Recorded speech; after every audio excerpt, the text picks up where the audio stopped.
ladies and gentlemen. Welcome to a very special edition of Live with HeadshotH4rry. I'm HeadshotH4rry. Today we're going to be learning about UFOs. Maybe. I don't know what these podcasts are going to be about. I'm excited though. I'm excited for this first one. First of all, welcome to the stream. If you're new here, do check out the links below. Hit that like button, hit that subscribe button. Let's do this. Let's get going.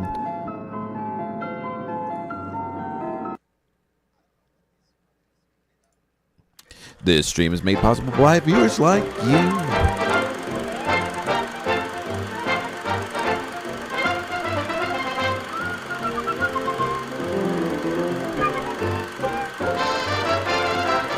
I will update this screen. I will update this screen on the next stream. There have been some new top chats, top donors. Thank you guys. If you would like to support this stream, you can hold up your phone to the screen right now, or simply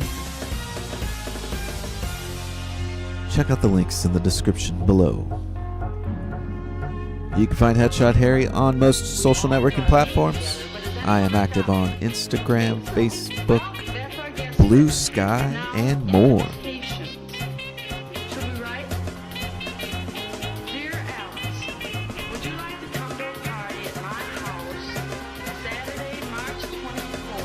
Welcome, guys.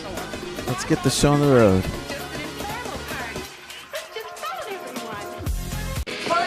What an intro. Hell yeah. This stream rocks. You guys are making good choices.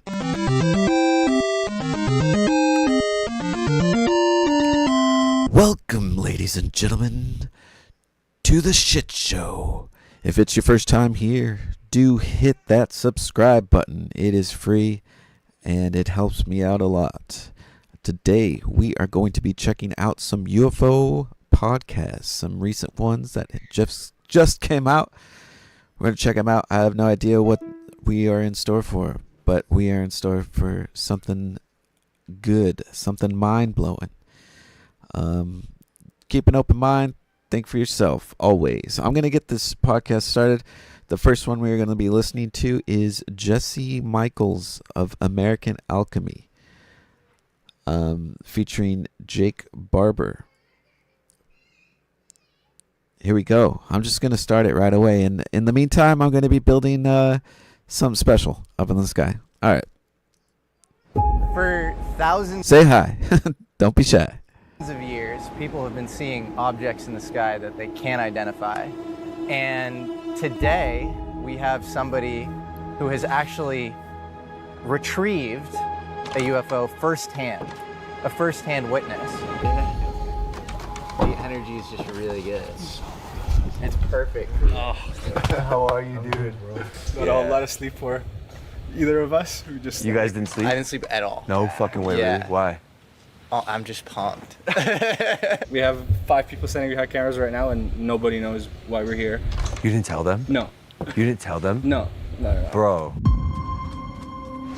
Okay, everybody, can we have everybody here? I just want to let everybody know what we're here for. Start with just thank you, everybody came in on a 36-hour notice for the first time in all these years of doing interviews with UFO-related people. Today we're going to be talking to first-hand witness.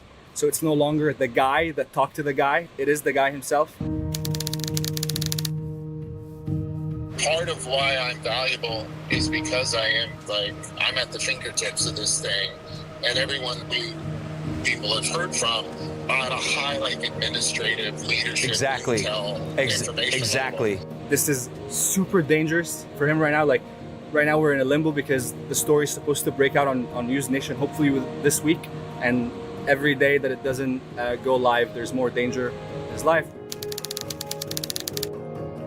So tell me about the moment when you realized that you were involved in a retrieval of non-human technology. I was trained as a pilot a long time ago, and the last 20 years I've served more as a pilot than I have as a ground crew member or in any other capacity. Good morning.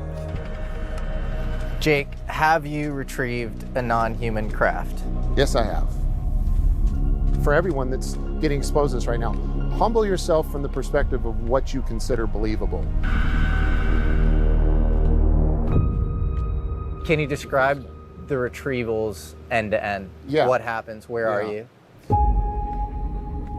I sit back at a separate location. I get GPS coordinates at the very last second. I get dispatched, I go there, and then en route, from very short range out, maybe 5 minutes out, I get read a description of what it is I'm picking up. It's so real when you look at it. It's not like in the background you're hearing, oh, and there's this light, like this is an epic moment. Where's the crescendo of, it's like, no, there's just flying a helicopter, come over a ridge, there's an egg sitting there and dudes sitting around on the ground, flashing you, calling you in. It doesn't register as exciting, you know, in that format. I don't know, when I'm hearing the story, a big, giant, 20-foot egg, how do you know that's non-human intelligence? Since we've left I gotta fix the that. program, I gotta fix that reorganized and hotkey. are now working with Errol, It's gonna I go can off make the road. egg show up. And we have, and we've demonstrated it post-program, and we did it in August. Oh my In broad daylight. At the moment we elicited the egg flies by in dead silence, moving at 10,000 miles per hour. Guy in the light tan suit. You know, everyone likes to ask, why am I not afraid that someone's gonna try and silence me with death? There are people that have died who were coming out and who were speaking out on our activities. Anybody you know? Yes. Can you say anything more? No, because there's an investigation happening right now. I'm not afraid of the boogeyman. I am the boogeyman. You don't want to show up at my house and think you're going to be successful with brute force, because that's going to go south for you really quickly. It's got this cold, military, political stigma attached to it, but that's not it. It's not about like flying equipment. Like, oh, can we get in a flying saucer and like get to London in 2 minutes? Or could we get there yesterday because now we know, like, screw all that. The real implications are way more powerful. It's realizing that there is something else out there that's maybe not extra at all. It's something that's part of us. It's like outer space versus inner space is all the same.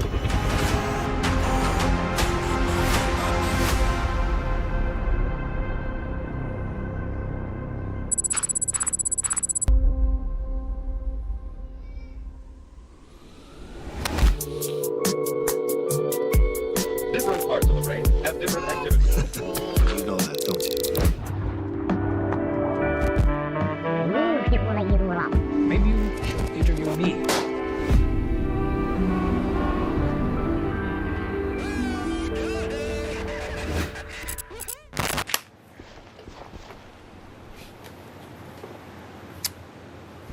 What's up? What's up? Bogeyman. For thousands of years, people have been seeing objects in the sky that they can't identify. For maybe the last 80 years, we've been speculating as to American government, other governments' involvement with UFOs. And today, we have somebody who has actually retrieved a UFO firsthand, a firsthand witness. And we have this amazing crew, by the way. We have Amar present, we have Logan present, and we don't have, you know, we've gotten to know you a little bit over the last month, but we don't have a ton of context as to what exactly you experienced. And so we want to really get down to the basics and maybe just start with, who are you? Let's bring it all the way back to your childhood. Okay, yeah. Well, man, I mean, first thing I should say is like looking back, to me, it's clear that the intelligence community looks for kids like me. I had what you could probably call the 4 I's, let's say: imagination, intellect, intuition, and instincts. My grandfathers were the best men you could ever imagine. I had, you know, we could call them Navy grandpa and Army grandpa. Let's do that. So Navy grandpa was a very influential naval officer. He was actually a member of the Navy SEALs predecessors, the Scouts and Raiders. He and my other grandfather, Army grandpa, they laid the foundation to our family, literally put the cornerstone in, had their pictures taken in the 50s, laying the cornerstone to our family church. Up until the point my parents divorced, I had a pretty good childhood, but when step families entered the picture, when things became hell for me. How did they become hell? The environment in the step family at my mom's house, which is where I spent most of my time, was abusive, physically abusive. Specifically because of your stepfather? Stepfather and stepbrother, his son, who was much older than me. But what sort of abuse? I mean, really, all three, if there are three, like physically, verbally, and like low-key sexually abusive, like borderline sexually abusive too. And so I chose to like live outside basically. And by the time I got in high school, my Navy grandpa had encouraged me to get into swimming and water polo. And I had also continued to do art and music, and had entered a science contest and won a state science fair based on a project I had done. What was the project? It's called Color Chords. Uh-huh. And in my music class, we had learned at a very rudimentary level this thing called the circles of fifths, which is basically a pie chart where you can break down and learn the intervals of harmonies. Basically, you got a root note. From any root note, there's what's called a perfect fifth, and that fifth rings a harmony, which is pleasant. There's also a third, and in a major chord, you have a first, a third, and a fifth. In a minor chord, you have a first, a minor third, which is a half an interval down, but you keep that major fifth, and it makes what people refer to as like a sad sound or a sad, but they're both beautiful. It's more of a happy beautiful and then like a deeper dramatic beautiful. So the understanding of harmony in the sound world is when wavelengths overlap in a way that forms some form of geometry that is enhancing rather than degrading to the independent waveforms, you get something like harmony, and your ear can pick that up and your emotions can react to it in a variety of ways. So I'm like, well, shoot, if photons make waveforms, are there color combinations that can have that same complementary interplay where when the colors combine that they're pleasant? And could it be that they actually elicit the exact same emotions? It was really cool. I did well in our local area, and I went on to county, and then I went on to the state, and I got awarded with like 10 other kids an award at the state level for that project. And, well, you talk about trauma being a part of what the intelligence community was looking for. Yeah. Let's get into the juicy stuff, which is the Air Force recruiting you. Yeah. How did they recruit you? How'd you get in touch? So when I got expelled my senior year, my grandfather pulled some strings and got me into another high school. My parents were involved in that process, but unbeknownst to my parents, I also had this secret intervention with my grandfathers. Both of them came together and they began exploring military opportunities for me. They just saw that that's what I needed. And for me, I was like, yeah, I want to jump out of airplanes and kill bad people. Like, I'm all in. I want that job. I don't want to do like a desk job or cook. And so they set out, made phone calls, and looking back, I don't think they had any idea what they were getting me into. I mean, I didn't either. I don't blame them.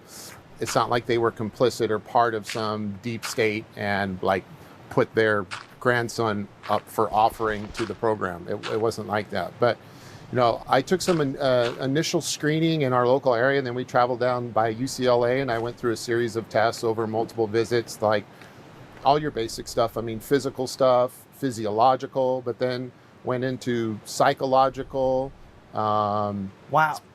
testing, creative testing. So I went down, and the first time I had ever taken an IQ test. So you take it 2 times, at least twice, but 2 different ways, I'll say. The first time I took it, I think it was just a straight up IQ test. And I remember knowing exactly what I got because I was so interested to find out. And it was like 138. And I was like, oh, that kind of sucks. Like, that's not very high. It's pretty high. I'm like, you're not supposed to, I'm supposed to be smarter than that. 100's average. But then they do the second thing, which is a stress IQ test. And so you take the same test, but I put on this oxygen mask that sealed my face with no air coming to it. Whoa. And I took that test and I tested at 152. No way. So You scored higher. I scored way higher under stress. And that's when my concept for comfort and chaos began to form. And I was like, oh, like, I'm a different person. I'm like, see things more clearly. Like, I see the code or whatever. Like, under stress, it's like things make more sense to me. Anybody watching this is probably thinking this is a very unique recruiting process for the military. This isn't like going online, submitting an application. What did you end up getting recruited for? Yeah. So I ended up getting recruited to a brand new program that was called GTEP, which was a guaranteed training education program, I believe is what the acronym was at the time. And for me, this was a 10-year contract that would fast track me through special operations training through the Department of the Air Force, through a career field at the time called combat control. It's still called combat control. And what's interesting for people to probably know, which moving forward, keep this in the back of your mind, is that, you know, the Air Force is this agency that straddled the blue-black line, let's call it, since its inception in 1947. Like 2 weeks after Roswell incident, you get the National Security Act, you get the formation of the Air Force, CIA at the same time, Department of Defense, and the Air Force has been that agency that straddled the blue-black line ever since. And just to be clear for the audience, the blue-black line, the blue is the kind of open source white world. Out in the open, black world is, you know, highly cleared, sensitive stuff. Is that right? Yeah, I think the good way to think about it is the black world that we operate in is like a 4-dimensional projection into a 3-dimensional world. It has its presence here, and there's indications of it, but you're not going to get it because so much of what you're seeing is tied and connected to other things through another dimension you're not paying attention to. And that's how this exists, that's how we exist, and that's how we manipulate reality and truth and get away with things that people don't understand. That is unbelievable. You sound like Carl Sagan describing Platonic solids. Yeah, and I don't mean You're to describing be an elite military unit. Yeah, what I need to make very clear is, although I was prospected into combat control, I became something very different. And that was simply my gateway into the program. So I signed a contract for combat control in 1994 and shipped off to basic training in Texas.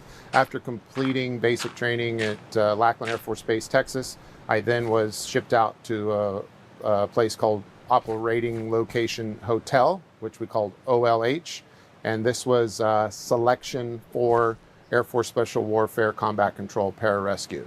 And although I had been pre-screened and signed this crazy 10-year contract that guaranteed this 17-year-old kid 2.5 years of specialized training, which, to understand how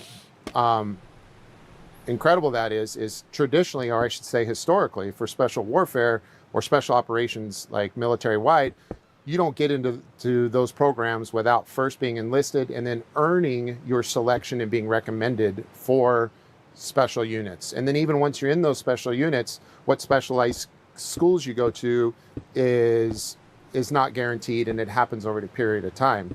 So after I graduated selection, which is the initial phase of weeding out candidates, it's about a 4-week course at OLH.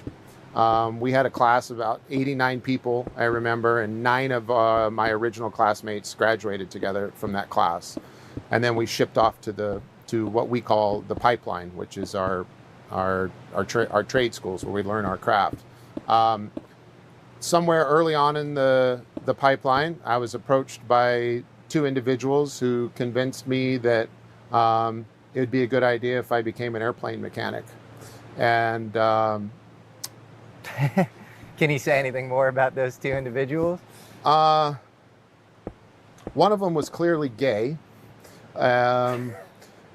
Which was interesting because I quite enjoyed the talk. I thought it was fun. And for some reason, I've always been really compatible with gay men, much to their disappointment because I'm very straight as an arrow with my sexual orientation. But so there's that. I can share that. And they had sold me on the good idea. deflection. Yeah. They, you know, they sold me on this idea, and ultimately what it was, I knew I was doing something different and special. And you have to understand, in the 90s, the op tempo was really low. Yeah. And everyone kind of knew, like, you would go through your training, but a lot of guys that once they made it to their teams were kind of like, dude, let's go to war. And there was no war. Yeah. And so a lot of people were getting out, tired of just training. Yeah. And what was kind of sold to this young, crazy kid, Jacob Barber, was that you're going to get to do things others aren't going to get to do. There is a lot going on that we'd like to use you for, but you first have to go do this thing for us. And that is learning how to be an airplane mechanic. So I'm like, okay. I then shipped off to airplane mechanic school. Upon completing that, I reported directly to Pope Air Force Base in North Carolina. When I was there, you know, I spent a lot of time turning wrenches on the flight line as a mechanic. But outside of that, I spent all my time training. Was that a hazing ritual, or would that come in handy with what you were ultimately What going was to a do? hazing Like ritual? like just learning to become an airplane mechanic. No, it was my cover. Okay. So my got cover was working as an airplane mechanic. I came in during the Clinton era, and that's no coincidence. That had a lot to do with this program and what I became, come to find out. And I spent a lot of time deploying on those type of missions in support of President Clinton. I can go into detail there a little bit. I was involved in Bosnia. I deployed to Bosnia. I was involved in the liberation of Kuwait, had a lot of combat time. But ultimately what I was being refined for was a red teamer. I became a red team expert. Red team you could think of is an opposition force. In fact, that's exactly what we call it, is OP4, or opposition force. And red team's job in any scenario is to exploit all the weaknesses of blue team and find the vulnerabilities and then use those against blue team. So in an exercise, we would participate where the military's blue forces or traditional forces would deploy their tactics, and then we would be set out to play the opponent or the enemy, and we're given liberty, boundless liberty, on how to just go and fuck up their life. Like, try and make their life hell. You get to be creative, think outside the box, innovate ways, and find holes in our systems. So we'd go out, and it was a lot of fun, and we'd find ways to completely disrupt the standard operating procedures of units. And then in exercises that were global and dealt very closely with other subject matter related to UAP, we're involved with those and had to come up with innovative ways to be adversarial towards our own forces. And I found out that, like, my 4 eyes that I explained earlier were tools of war. And, you know, anyone that's read The Art of War, you know, what's the first rule in The Art of War? Do you know? Yeah, what is the first rule? Deception. Deception. Deception is Wow. the first rule in The Art of War, is to deceive and to always act like something you're not. Now, I think about it, that's probably alarming coming from me right now. I was just going to Everyone's ask, how do we know that you're guy not... is full of shit. Yeah. How do we know you're not red teaming us right now? Well, you don't. You don't know that. You really don't. That was an honest answer. Yeah, you don't know that. So all I can do, I expect to get asked that a lot, is like, you know, I'll paraphrase a book from Matthew, I think it is, like, you will know me by my fruits. And so just pay attention to what's happening. You can evaluate the impact of what I'm doing. Yep. And that's all you can do. Well, that's an amazing message for the audience too, which is they should corroborate the things that you're saying through their own open source research. Yeah. And if it validates and checks, they should think for themselves. And not just, you know, take all of us for our word willy-nilly. You mentioned other things being sort of adjacent to UFO or UAP retrievals. What were the other things you were doing as part of this group? While enlisted, I did a lot of security and escort of HVTs, which are called high value targets. So I held a NATO top secret security clearance at times when I needed to, and was manifested to classified flights where we would be dispatched. We would secure targets and transport those targets and deliver them to other places and then hand them off to other teams.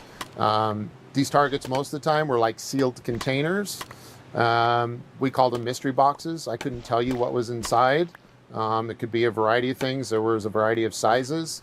Something, small enough that could fit on a helicopter, something large enough that it had to be put on a C5 Galaxy. Sometimes it had to be trucked. Sometimes it had to be taken in pieces, but it was always put in the little mystery boxes. One thing that should be noted is that one of these missions I was involved in, I got very sick afterwards and lost every hair on my body. Skin peeled off my arms. I was nauseous. And it was obvious in hindsight that I was exposed most likely to some form of radiation. And this really upsets some people when I tell this story, especially friends like Dr. Gary Nolan, who helps me with this issue now. But and real quick, just for the audience, Gary Nolan is a Stanford microbiologist. Yeah. He's a Nobel nominee every year. He's tenured there, and he's incredibly interested in the UFO subject. Yes. In fact, he claims to have, and I've seen them actually, crash retrieval parts from his friend who's a longtime kind of the godfather of UFO research, a guy named Jacques Vallée. And Gary does mass spectrometry on them. But he also was approached by the CIA in, I think, 2016-ish, around people who have encountered UAP, NHI, and the biological effects that they've incurred. And that's the nature of my relationship with Gary. So, Dr. Nolan. I'm still suffering from that experience most likely and subsequent experiences, but it's only now that I'm getting proper care because of how, I want to say this because I don't want to make the Air Force out to be this evil, irresponsible entity, because as much as they are, they also aren't.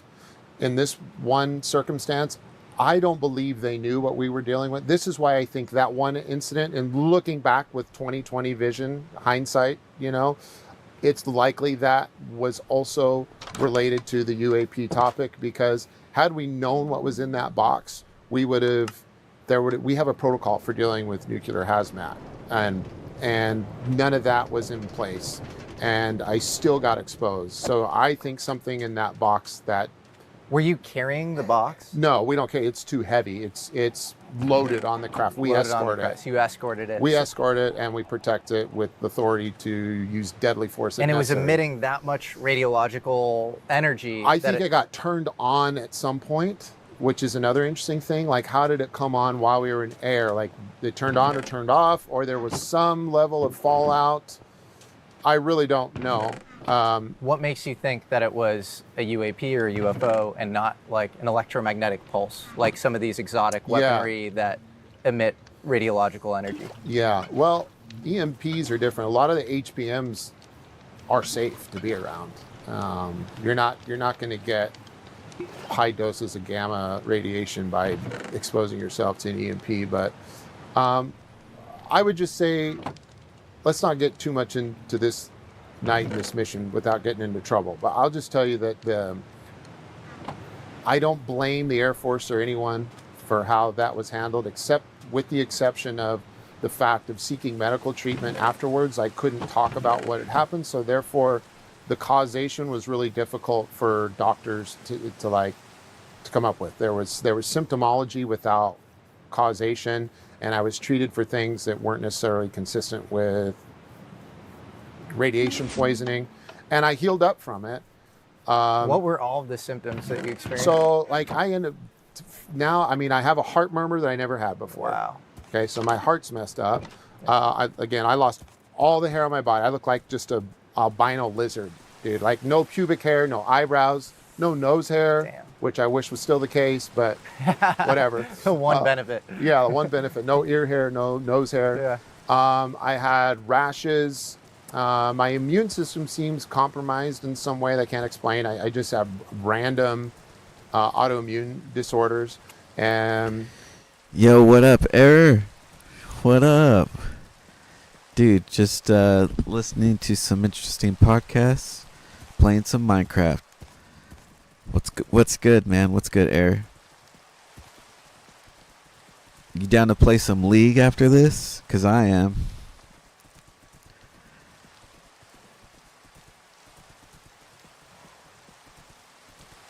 I'm going to stream Minecraft for a couple hours.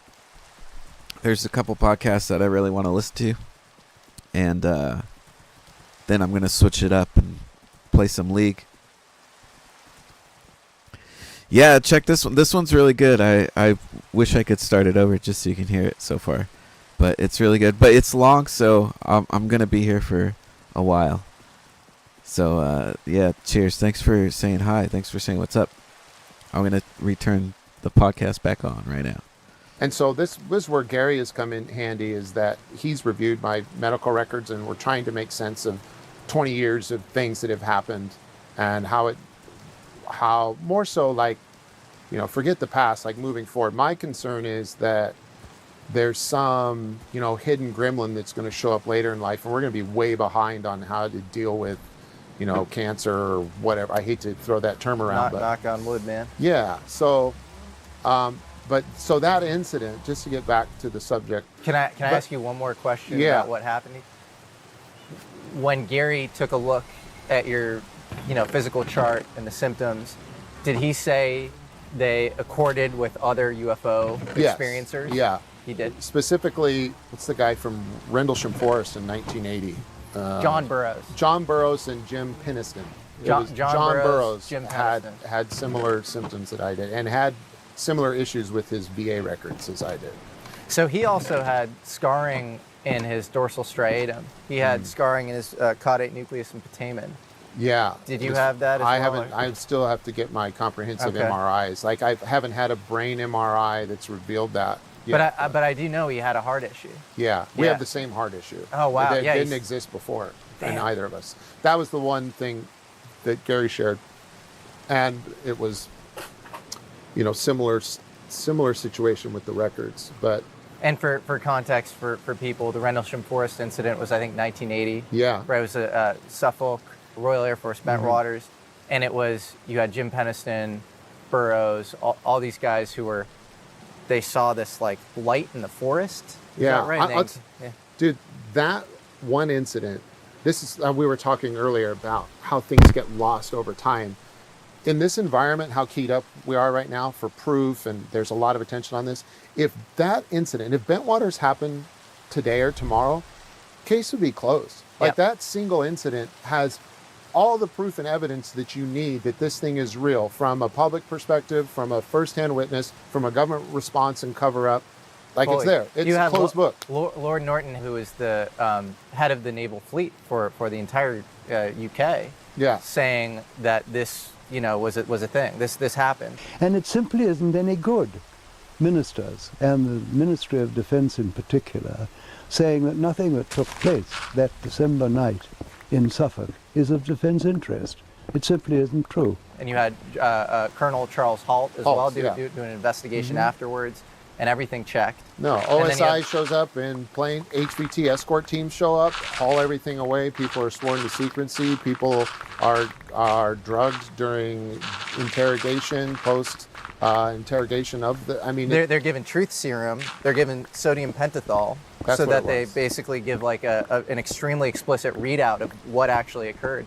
And that itself didn't take place in a vacuum. You have a great book called UFOs and Nukes by a guy named Robert Hastings. 167 ICBM security personnel, radar operators, guys that work at these nuclear bases across the United States, and in some cases they're joint nuclear bases in the UK and other places. And they all experience these things, these orbs, discs, plasma balls, crazy sorts of things. In certain cases they claim to have boarded crafts. If anybody out there wants a good starting point to take an on-ramp into this subject matter, I recommend going to what was called the Citizens Hearings in 2013. It's on YouTube. It's a full week of what's essentially a mock congressional hearing, where they brought in, there's over 20 hours of testimony over 5 days. At that time, everyone from academia, government, military, enthusiasts, all those areas that have expertise and experiences documented, and they come and they testify in a very professional, formal setting before, I think, former and current congressional members, and they lay it all out. It's the whole history, and Bentwater's incident is covered in there. Something about that is irritating because it's like, okay, where are all the whistleblowers? Let's wait until they come out. Like, no. They've come out. They have come out. Like, take the time. If you want to form a vehement argument that's anti whatever this subject is, put in the work to go look. Like Ross's book, In Plain Sight. There's so much that's already in plain sight that's already happened. It's in plain sight. Jake, have you retrieved a non-human craft? Yes, I have. Okay, let's get into that. All right. What's the story behind that? Man, so here we go. So after 9/11, I went back to California and I began going to work on the next chapter of my life, which is working as a contractor for the broader intelligence community. And so everyone else after 9/11 was looking east with vengeance, and the special operations community went crazy, which kind of served as like the perfect distraction for me in my work, because nobody was looking domestically, nobody was looking out west, and we continued to do our work out here. And I quite literally took a left turn at Albuquerque, to quote Bugs Bunny. I knew I should have taken that left turn at Albuquerque. And worked on, we had a cover contract through the BIA, which is the Bureau of Indian Affairs, at a sovereign nation close to White Sands Missile Range in New Mexico. And lest the audience be skeptical of this left turn into, Indian reservations, there's actually a long history of the American intelligence community's activity on Indian reservations. You can watch a really popular Netflix show right now called The Octopus Murders, which involves all sorts of activity with Whackin' Hut, private security contractor on Native American lands, and it's a somewhat common thing. So, well, it's a good place to go if there's a lot of security and ambiguity there from a structure standpoint. And something important to understand is that the legitimacy is the best cover. This is something we say all the time. So, if I'm going to put my public face or my structured face or my three-dimensional identity out there, it's got to be a legitimate work, and I spend most of my time doing that. So I specialize in security and transportation, mostly in aeronautical operations, and even more specifically helicopters. I'm basically a helicopter operations expert and security expert. So I stood up and got involved with helicopter operating companies and held many contracts with the DoD, Department of Interior, State Department, and other local agencies as well. And through that work, we basically, although the majority of our time was spent doing the day-to-day work and keeping that business up and going, our real purpose was to make ourselves available for the call, let's say, or the calls that would come in. And we would be put to work on missions for the program. And because of my experience working as a Red Team member and already having the clearances and already having proved myself, I don't know how to say it other than, certain individuals were passing my business card around. And it's a lot of work, maintaining aptitude and currency and a variety of skills and legitimate civilian licenses and things and credentials. What's your title at this point? Like, do you have a title? Are you a full kind of ghost? I mean, I'm a lot of things. Like, so I don't know how to answer that. Like, at this point with, take a left turn to Albuquerque, dealing with the Department of Interior, what's your job title at that? Director of Operations for a helicopter company. Wow. Yeah. Crazy. Yeah. Interesting. Yeah, so I'm Director of Operations for a helicopter company. Yeah. I'm Program Director for Gracie Jiu-Jitsu, NorCal. I'm a flight instructor for law enforcement, for Airborne Law Enforcement Agency. I held a lot of titles. I'm the president of a corporation that manufactures patented wheelchair parts for the Veterans Hospital. I service fitness centers on a number of key military bases that if I named them, they'd make a lot of sense to you. So I'm a lot of different things. Yeah. You're like at an this Uber time. driver in LA, but way more badass. I like to think I'm more badass than an Uber driver at this point. Oh, there are some badass Uber drivers. I don't know. The most insane multi-hyphenate ever. But at this point, having all these different potential covers is what's actually serving you in what you're doing, because you could be a flight instructor at this company, or you could be just like directing operations for some transportation. Can you say anything about the companies that you worked for in the context of these UFO crash retrievals? Look, man, if you took 2 guesses, you'd get both of them right on the first try. There you go. Okay. At the end of the day, like, I'm just a security and transportation guy, especially when it gets to the UAP subject. It's like, we did a lot of helicopter work and law enforcement and security work. It's not like like we understand the idea of a paramedic sitting over here in an ambulance waiting for a call who specializes in emergency medical response. It's like, we're not sitting there as a crash recovery team with our little CR patch on our chest and our little alien dice hanging from the rearview mirror of the helicopter. We're ready to roll when the alien phone rings. Crash. No, it's like we're doing other shit, and like, we're going to go out and we do a lot of recovery. It's not just exotic craft. We recover all kinds of things.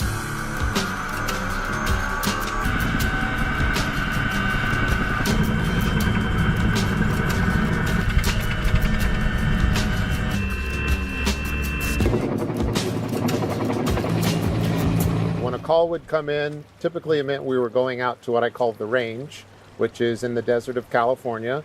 And we would be there to support, from a security and transportation standpoint, the operations out there. The range was a giant playground for Department of Defense and its private aerospace partners for testing weapons technology, radar technology, craft, experimental craft, and that craft's resilience to radar and weapons technology and vice versa. It was during this work when I'm here to talk about 2 different experiences with exotic craft that was non-human in origin. And it was during some of this time out on the range when I had these experiences. The first experience I'm going to talk about is when we recovered an egg, and we just call it the egg because that's what it was. It was like a giant white egg. The night that this happened, we weren't expecting an egg. I wasn't briefed on an egg. When this happened, it was a surprise to everyone. I can tell you, within not only my leadership structure, which is most concerning when they're surprised, but also everyone around me on my team. When this happened, we had to go, we altered our communication protocol, we altered our security protocol, and it was obvious to everyone that what we were dealing with was something extraordinary. My job that night was as a helicopter pilot. I was not on the ground. I was called in to transport that egg via external load, what we call external load, or through a long line, which is 150 foot, sometimes 200 foot long line that hangs below the helicopter. It has a remote hook on it. That remote hook can be attached to hardware that secures the load. And then we fly that load away to a drop point. And from there, it goes wherever it's going to go on a secured transport. Did you see this egg? I saw it, absolutely. What did it look like? It's probably 20 feet plus or minus, I don't know, 10% from my point of view. You know, I was 150 feet from it, had a 150-foot long line that night, hovered right over it, hooked up to it. It looked like a giant... 20 feet longitudinally? Yeah, 20 feet longitudinally. Spherical with a little bit of an asymmetrical 3-dimensional rounding shape to it. It's like a pearly white. It's like, I don't know if it was wet or moist, but it wasn't like flat white. It was like pearly white. Granted, this is at night at this point. It was after civil twilight, so it's dark. I'm flying under NVGs, but there was enough lunar illumination that I could see it with the naked eye. What's an NVG? Night vision goggle. So it's an enhanced omni-electronic system that takes into account IR light. But you could see it outside. I could see it. I could flip my goggles up and see it, flip my goggles down and see it. It was secured with nets, basically. It was secured with nets. Nets. And somebody Wrapped. wrapped nets around it? Somebody on your team? or- Yeah, someone on the ground team. Wow. Yeah. And did they sort of touch the craft while they were wrapping nets The team around there it? must have touched it. Yeah. And did they experience any effects? Did they Not say that what I know of. I didn't talk much. It was compartmentalization on steroids that night. So I didn't debrief with the ground crew much. There's a few guys on the ground crew that we've talked to since. But a lot of the details of everyone's experience, weren't shared necessarily. Any other core details about the craft, the weight, any symbology on it? No, I mean, it was smooth, seamless, no symbology. I could tell you it was less than 5,000 pounds because that was the capacity of my helicopter at that time. I don't remember exactly what it weighed. When we fly in to recover a load or to pick, we use the term pick, which is I'm going to connect and haul something off no matter what it is. I get a briefing on the way in as to what my load is going to be. I get disclosed its approximate weight, dimensions, and then I get a hazmat disclosure as to whether or not there's any hazmat on board or if there are any souls on board, which is life forms.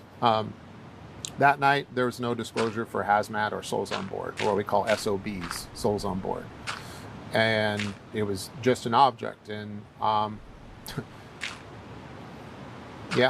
took it to a drop point, which was about 15 miles away, and set it down very carefully, and it was hauled off somewhere, and that was the end of it. Why do you think it landed on a human flight testing range? I could see a skeptic in the audience saying, oh, awfully convenient that you're landing right next to wherever you guys are operating. Yeah, well, it wasn't next. It actually went off the range, which was added to part of our challenge. And I can't tell you where it landed, but it was tracked and intercepted over the range. And by the time it finally interfaced with the ground, it was off the playground, which complicated our recovery. Would another possible answer to that be that UAPs are attracted to sensitive military sites? We know exactly what they're attracted to, and we intentionally attract them. And when I say we, anyone that's out playing around with this kind of stuff knows that there are things that they are attracted to. Whether or not that was intentional, that was the primary objective that night, I don't know. I can tell you that night there was another team present that I know of that deals with the summoning component of data collection, and that team's intention usually is or known to be associated with summoning or getting a UAP or non-human craft to show up. Hey, before I go any further, Era, are you listening to this? This guy has picked up a non-human made craft in a helicopter. He's a helicopter pilot. Did you catch that? Are you listening to this? This is insane.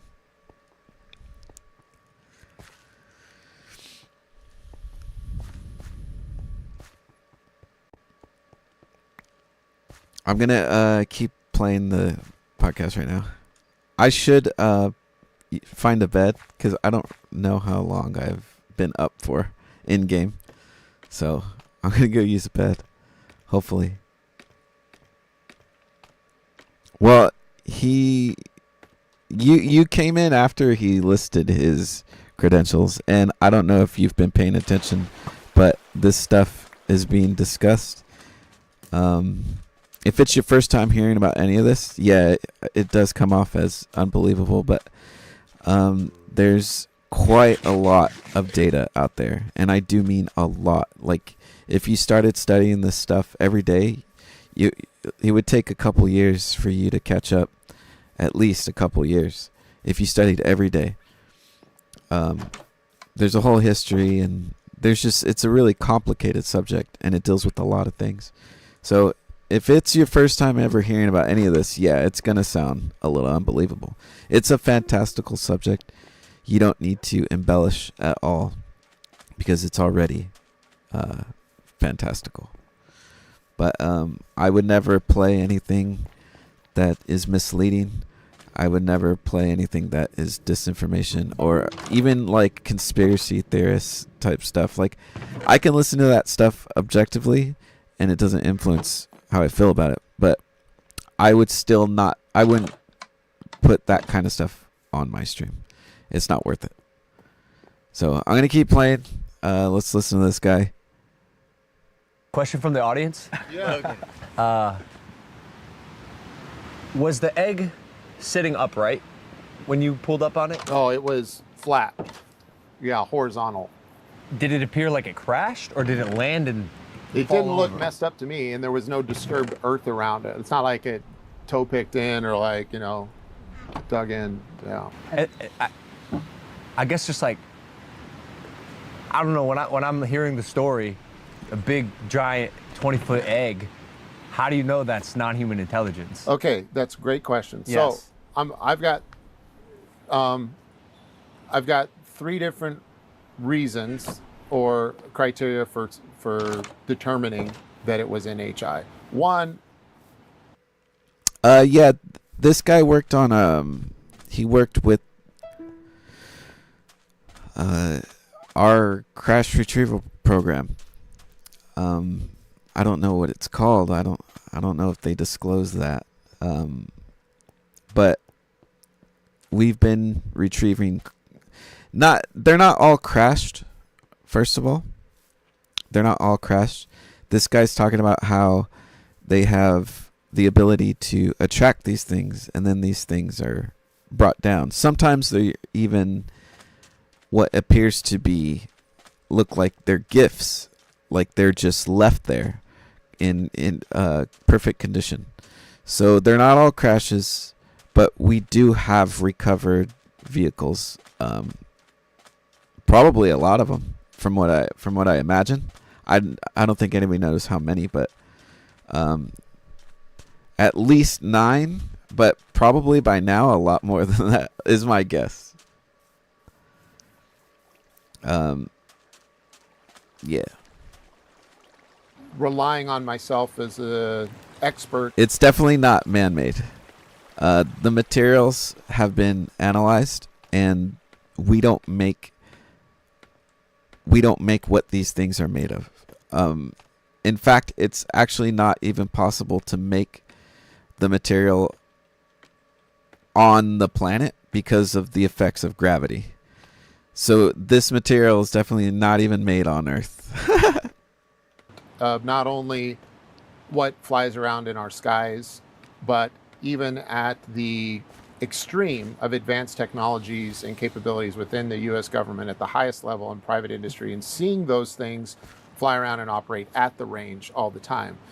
This is why it was kind of a process for me up until very shortly after the egg, because still the night of the egg, it's just like you get called in, everyone's a little nervous, but it's so real when you look at it. It's like, it's not like in the background you're hearing, oh, and there's this light from heaven. Like you grew up on movies. It's like, this is an epic moment. Where's the crescendo of, it's like, no, there's just flying a helicopter, come over a ridge, there's an egg sitting there and dudes sitting around on the ground, flashing you, calling you in while you're flying your hook. I'm like, where's all the intensity? It's like, it's so blatant and in your face and so real. It doesn't register as exciting, in that format. Now, I'm sure the experience of running into an alien in your bedroom is not that way, but I've never had that experience, so I don't know. But what I'm getting at is, for me, it was a process up to there, because so many things we see in the sky out at the range are fantastical. It's like you see things change shape, change color, come in to sight, go out of sight, travel at extreme speeds, appear to go and come from the earth or the mountain or a ridge. And you just assume most of the time that what you're seeing is our own advanced tech or cloaking systems or projections or light artifacts of weapon systems. And then you've just got from being outside at night in the desert, which I could invite anyone to go spend some time at night just looking up with your dumb human eyeballs, and you're going to see some weird stuff. So we've seen a lot of stuff. And that night, number one, it was not expected. So if it was human, there would have been a much different response to it. There would have been some expectation that what we were working on that night may have not responded well to the radar that was being thrown at it, and we would have expected a crash. And it's like, okay, we would have been trained on how to deal with that. No one was trained on how to deal with that, and everybody acted really weird. So then there's that localized response that was anomalous. And if there's any human on Earth that's going to know what that is and how to deal with it, it would have been me and my team. And we didn't know. There's no one else that like, oh shit, I need to call in the specialized team. Look behind me, I see a picture of myself. Like, that's it. Okay? So, like, I'm the guy. Subsequent to that, it was also confirmed to me by ranking members of the UAP task force that is exactly what we ran into that night, that was NHI. And they told me bluntly that, yes, that is a non-human anomalous craft. The third reasoning I'll give you is that since we've left the program and reorganized and are now working with Arrow, I can make the egg show up. And we have. And we've demonstrated it post-program. And we did it in August. Oh my God. In broad daylight. Really? Yeah. So you can summon the egg? Yes, we can summon the egg. That is absurd. It seems absurd, but we've tracked it in broad daylight, the egg, moving at 10,000 miles per hour. Wow. So based on range. And it comes when at a precise timing when we've asked for. We're doing demonstrations for the new director of Arrow. They're fully privy. They've seen our videos. They've seen our data and our report. And Arrow is the All-Domain Anomaly Resolutions Office. Yeah. We have classes of UAP. There's a number of classes and categories that we've... How many? More than 8. Do you know all of them? 8. Yes. Can you list them? No. Maybe soon we can. Going back to the retrieval. So I'm saying this and not you because you don't want to, reveal anything classified. I've done deep dives on American anti-gravity research, exotic electromagnetic propulsion. And I even just interviewed the former deputy CTO of Northrop Grumman, who was actually part of the UAP task force, the Army representative, a guy named Carl Nell. And I said, is any of this crazy UFO stuff investable or actionable? We were speaking to a room full of entrepreneurs. And he said, go just watch Jesse's video on Thomas Townsend Brown. Okay. And so, to me, that is as much confirmation as we're ever probably going to get for a little bit, at least, on the idea that we do have exotic propulsion, human craft in our possession. So, is there anything else that gives you conviction that... Let me go into that. So let me go into the analysis that was presented to Arrow and why they consider it NHI. So, best way to explain this, we set out specifically to summon the egg and gather sensor data on the egg. At the moment, we expected or elicited the egg. It shows up moving so fast we couldn't see with the naked eye. Another object also showed up at that time that our guy operating our OP, our top observer, saw this object. It burnt the sensor in his camera. And we had another camera, luckily, that was also recording. But where the first object showed up, the sensor was damaged. Behind that, the egg flies by in dead silence, makes a turn and comes around in to land and disappears behind the house. So that wasn't done when we did that most recent exercise. That wasn't done on the range in coordination with the DoD or any private partners. It was done with me and the team we've assembled since then. And we have all the tools and talents and techniques that we did in the legacy program, and now we're doing them on our own. And when you say legacy program, legacy UFO program? Yeah, maybe, legacy is kind of a loaded term, but I would say in everyone's prior scope of work and career fields, they've worked in this capacity and have had these experiences, and now, but doing it on the payroll and under the NDA obligations of the federal government's private partners. A lot of us have left those jobs. I'm no longer doing that work. I'm no longer connected in the same way I was. And since then, we've formed our own organization, and we have all the tools and talent that we had back then, but we have it in a private venture, and we're doing our own exploration. And who's we? We is Skywatcher Technologies is a company we formed. What you're basically saying at a fundamental level is, I think one of the biggest critiques of the UFO phenomena is that it's completely ephemeral. And you're saying it's actually repeatable. Because everybody's, oh, No, science, it's repeatable, science and needs it's to like, be repeatable. Not wrap your knuckles on it. Like some of the stuff is like, I'm not kidding, like a physical craft. Every time I drop this pen, it's gonna, hit the Yes. ground. And Yes. what you're saying is that every time you do these sort of summoning techniques, and then there's like a more physical version, Luis Elizondo, whistleblower who was involved in the OSAP program, writes in his book that they contemplating baiting UFOs with nuclear material. So that's something that's kind of open source and in public record. It's not all tangible. Drop the pin, it hits the ground. That's why there are 8 or more classes of UAP in our work, because it ranges from the supernatural, like ground-based paranormal phenomenon, to what looks like objects in the sky.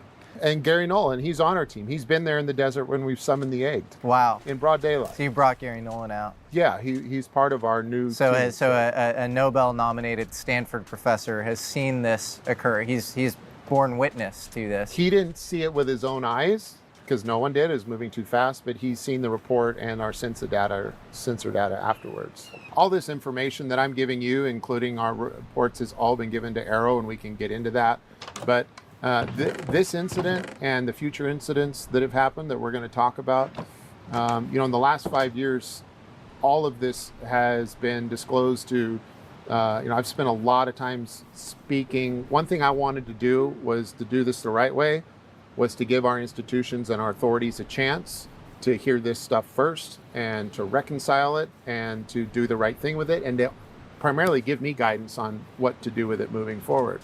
So, everything I'm telling you and more has been shared with Congress in a SCIF, in a top secret TSCI environment where I've given testimony. Real quick, a SCIF is a secure compartmentalized information facility, basically a Faraday cage. Yeah. No signals in or out. No. And then TSSCI is top secret compartmentalized information. Yeah, secure compartment, yes. And what's funny, I'm a kid from the 70s, but if you remember the show Mork from Ork, Mork and Mindy, Robin Williams was one of his first roles. He wore the suspenders. The story goes, and they show it in the preview of that show, and it's part of every show, is this white egg. He flew to Earth in this white egg, and at night, I think he would go to sleep in this egg, and she'd be like, good night, and he'd go be like, nanu, nanu, and he'd go sleep in this egg, and I'm like, bro, how much of our culture is that? Did someone know? Well, the egg as a form has shown up a few times in quote unquote ufology. You have Lonnie Zamora, Socorro, New Mexico, 1964, where he's this police officer. He sees this egg actually land, sees burnt vegetation in the area. James Fox made this amazing movie called Moment of Contact.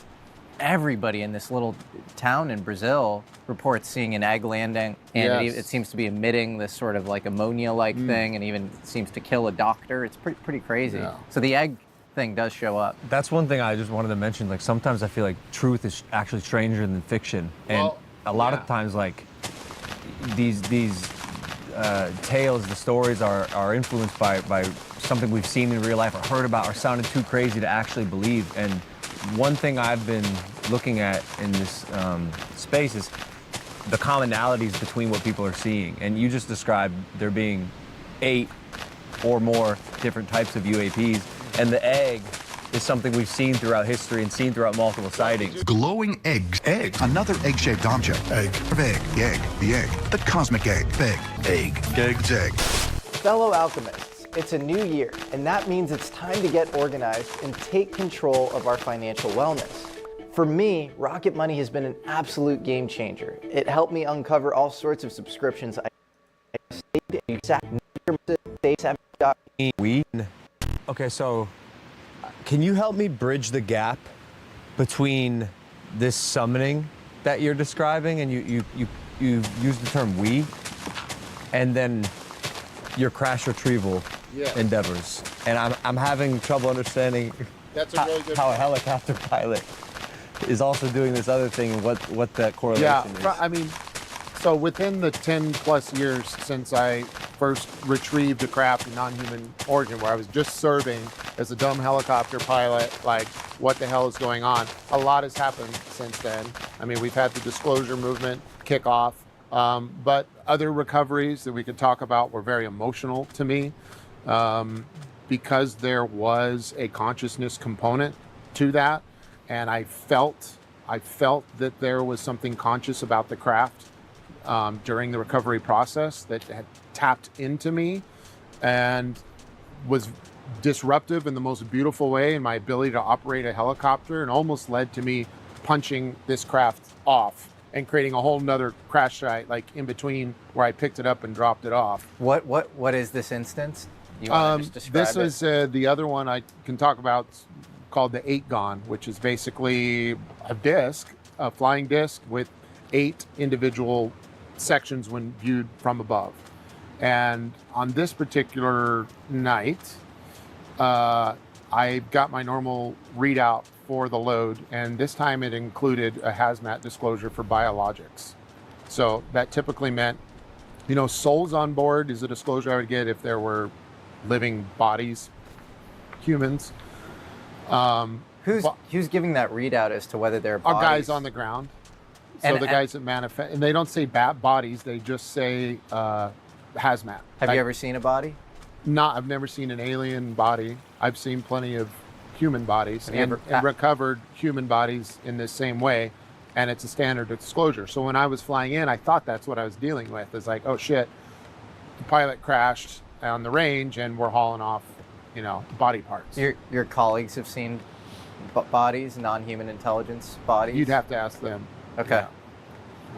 And so in this case, you see this 8-gon craft, this kind of octagon shape. As I'm flying towards it, I get the readout on what it is. And I was trained as a pilot a long time ago. And the last 20 years, I've served more as a pilot than I have as a ground crew member or in any other capacity. And the primary thing I've done is been a helicopter air operations expert. So on most of these missions, I'm working from the cockpit of the helicopter.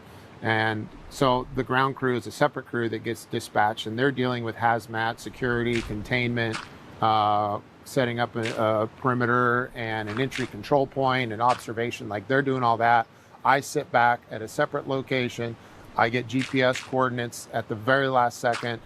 I get dispatched, I go there, and then en route, from very short range out, maybe 5 minutes out, I get read a description of what it is I'm picking up.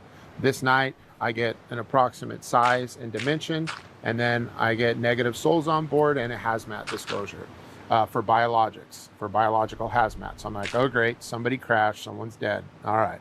So as I'm getting close to this craft. How big is the craft? Again, it's not that big, probably 25, 30 feet, but it's like a disc that's maybe the size of this concrete slab here.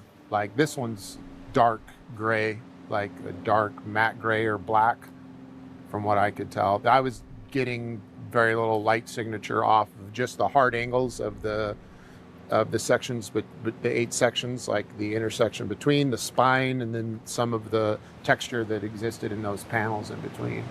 And still, like, there's nothing about this inherently that it's like that could be one of our crafts. I mean, where is this, by the way? California desert. Okay.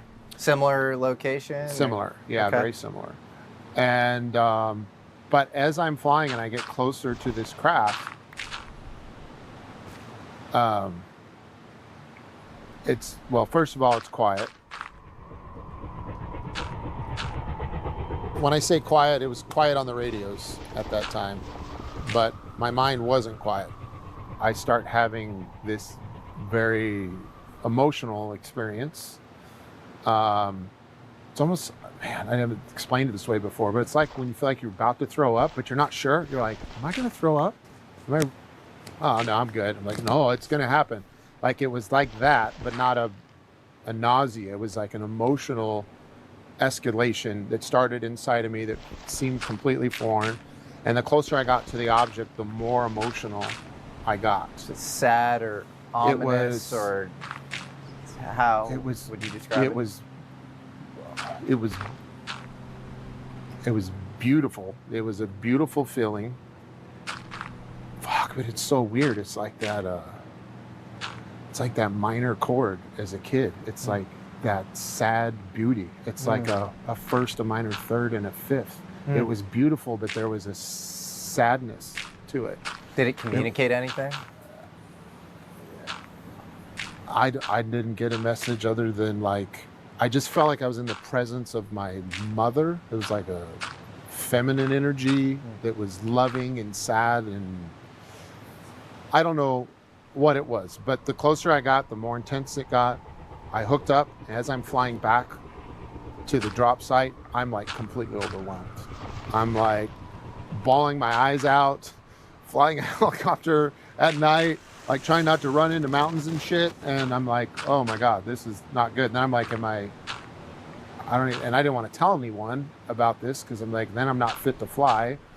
And I'm like, am I stressed? Am I sleep deprived with too much cortisol, estrogen pumped through my veins? You know, what's going on? And then as I get close, I make it there. I safely get it popped off. And then as I fly away, it goes away. I just want to paint the picture for people here, because it's like you're flying a helicopter at night using night vision.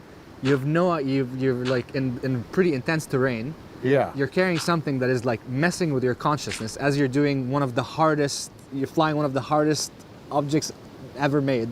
Yeah. Like, had you ever been in a situation where you had something interfere with you on a conscious, like it doesn't feel like a very common experience? And I think that's what was most disturbing to me, is being someone who prides themselves on like comfort and chaos. Like, I've had every other thing try and fuck with me while I'm flying at night, like so much distraction, intensity, and life or death situations, and I'm cool with it. But this messed me up, man. It messed me up. And there was a psionics team working that night. And so I don't know whether, it's one of two things. Like, either there was something with a very powerful talent inside of that thing that was connecting its soul or spirit to me as I was flying, or one of the psionic assets got its consciousness trapped in that thing and somehow was communicating through me. And so what are psionic assets? When we look at collecting data, one of the areas that we look to collect data is through a psionic asset, which is an individual who's trained in remote viewing, psychic abilities, telekinesis, that type of thing, which is basically through a number of different protocols can transition into a place where they are highly sensitive to their environment from the point of view of consciousness, through a consciousness field. And that is not a woo-woo topic. I know I'm just throwing it in, but it's so matter of fact to me that it's the same as saying night vision goggles. Like, it's there, we use it. And it's worked it's used both on the summoning side and the data collection side. So you're saying humans summon these UAPs? Humans. There are two types of summoning that can be done that we've proven works, and we're still working with. There's machine-based summoning systems, and there's man-based summoning systems. Machine-based summoning systems are, without going into details, are signals and energy systems that can be turned on or activated that summon UAP activity, or that UAP are attracted to. And I say, again, remembering what UAP means, it's a very broad term. It's unidentified anomalous phenomenon. So unidentified anomalous shit shows up. That's a pretty broad category. Now, in order to be effective at serving as a PA, you could think of consciousness as a field. Don't think of it as this superficial woo-woo thing. Like it's literally like the World Wide Web. It's like the internet. It's always there. We can't see it. It's full of information and exciting things, but point to it. I don't see it here. Yep. Right? So where is it? You have to be able to tap into it. You need something like a Wi-Fi signal to get there.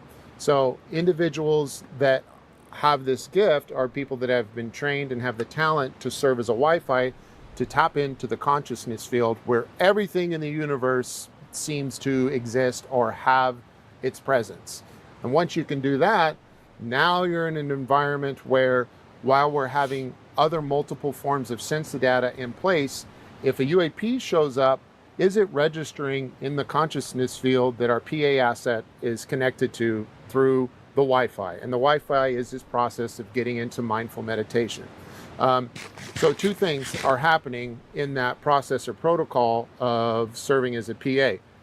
Lowering intellect, increasing intuition, and then reintroducing intellect at a higher level as an observer, not as a driver.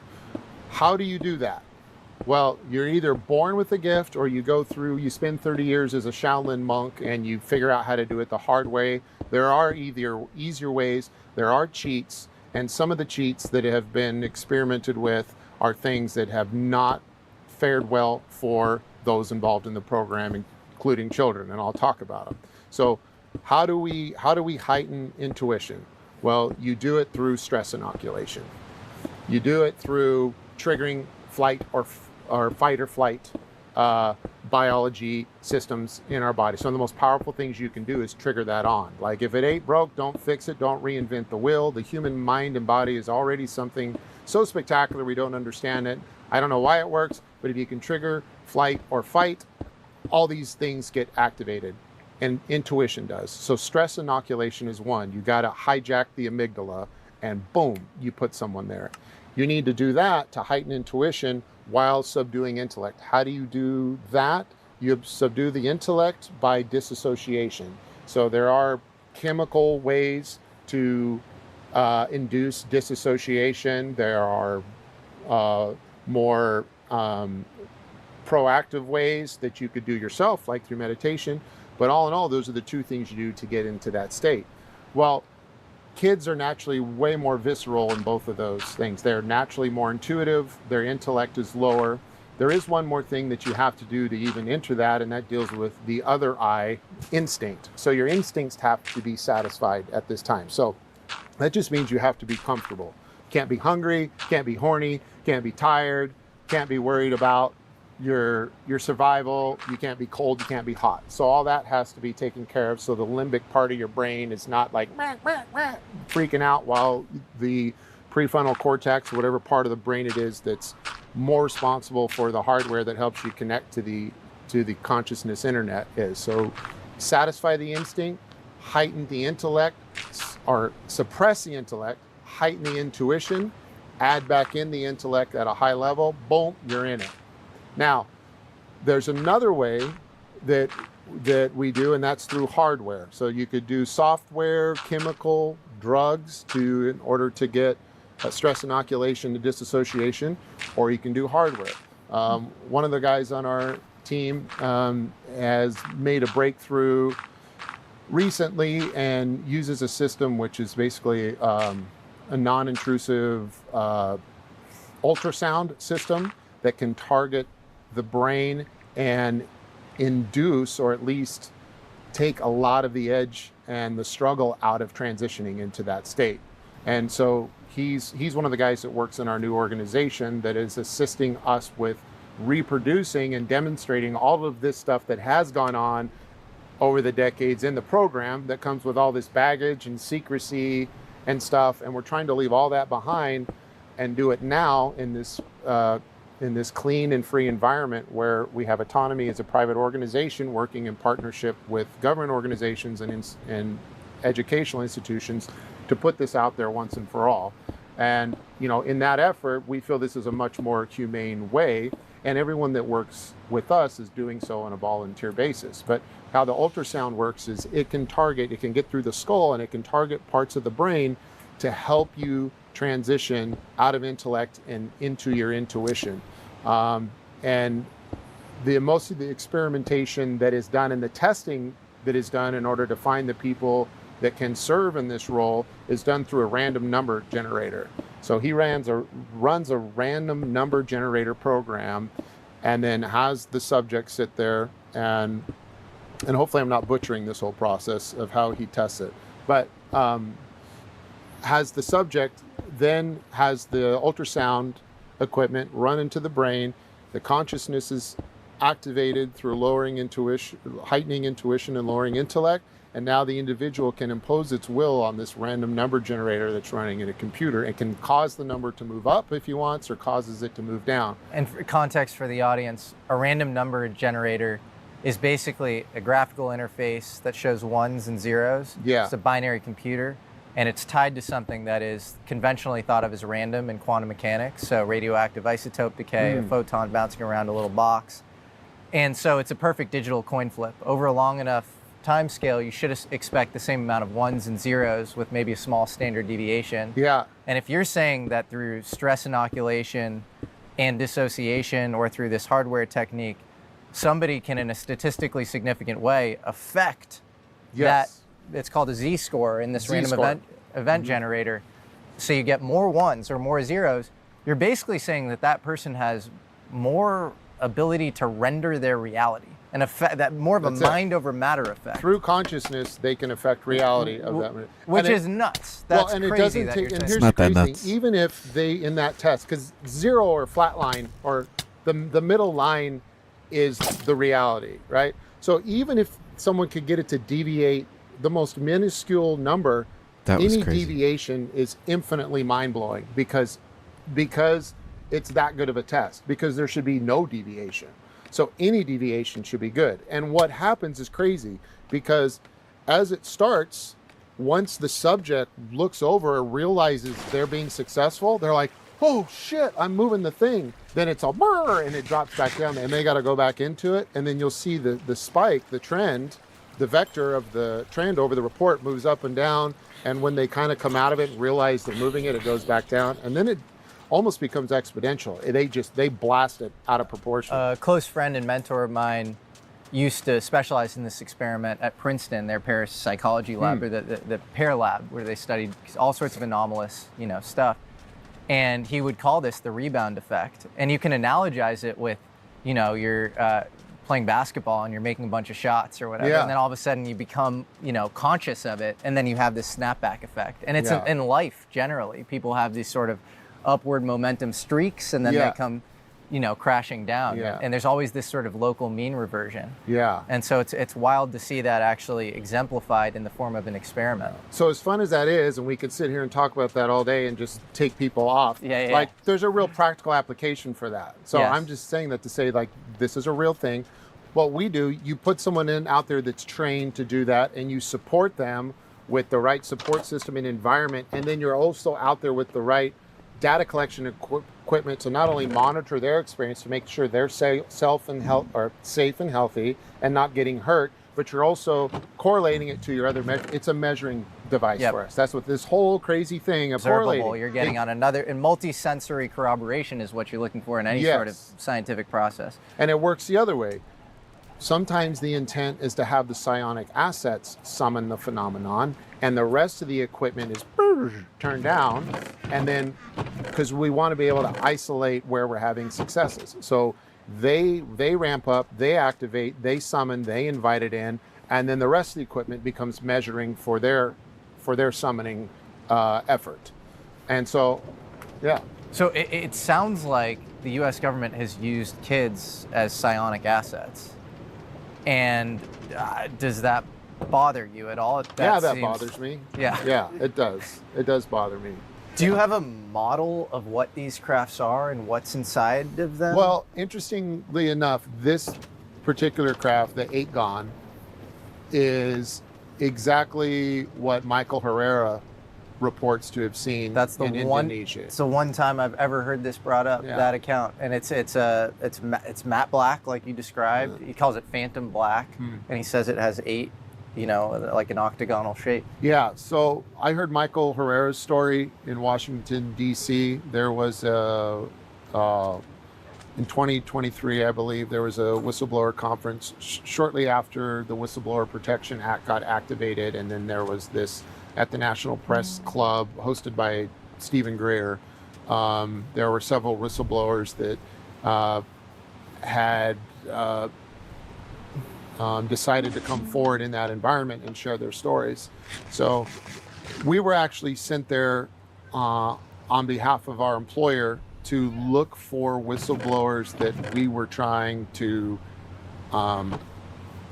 basically report to the FBI and get arrested. Because at that time I was in this weird place between becoming a whistleblower or rounding up the whistleblowers and shutting them up, because there were good reasons and bad reasons to be a whistleblower. And so you were at this press event red teaming, basically. Exactly, yeah. You are trying to maybe gather intel on people who might become a liability for the program, Yeah. and you hear Michael Herrera give his testimony. Yeah, and I wasn't prepared for that. So I'm sorry, because you had already seen the 8 gun. Yes. And then he talked about what you had experienced Yes. firsthand. And then he's getting up there and everyone's like, this guy's full of shit. Well, his was the craziest testimony from that. And so basically this guy is saying in 2009, he's deployed with his Marine unit to the Philippines. Then a small part of that Marine unit, like 8 or 9 Yeah. people, get actually moved off to Indonesia. Is this right? Yes. And there's a 7 Richter scale earthquake that had Yes. just occurred in the area, so it's a disaster zone. This is good. We're going to want to go over this whole thing. Keep going. And he sees this 8-gun, octagon-shaped craft, matte black. He describes it as like blacker than black, and it's hovering above the treetops. And his unit starts to close in because he's like, "What is this thing?" Yeah. And there's a humming sound around it, so not a traditional engine. Yeah.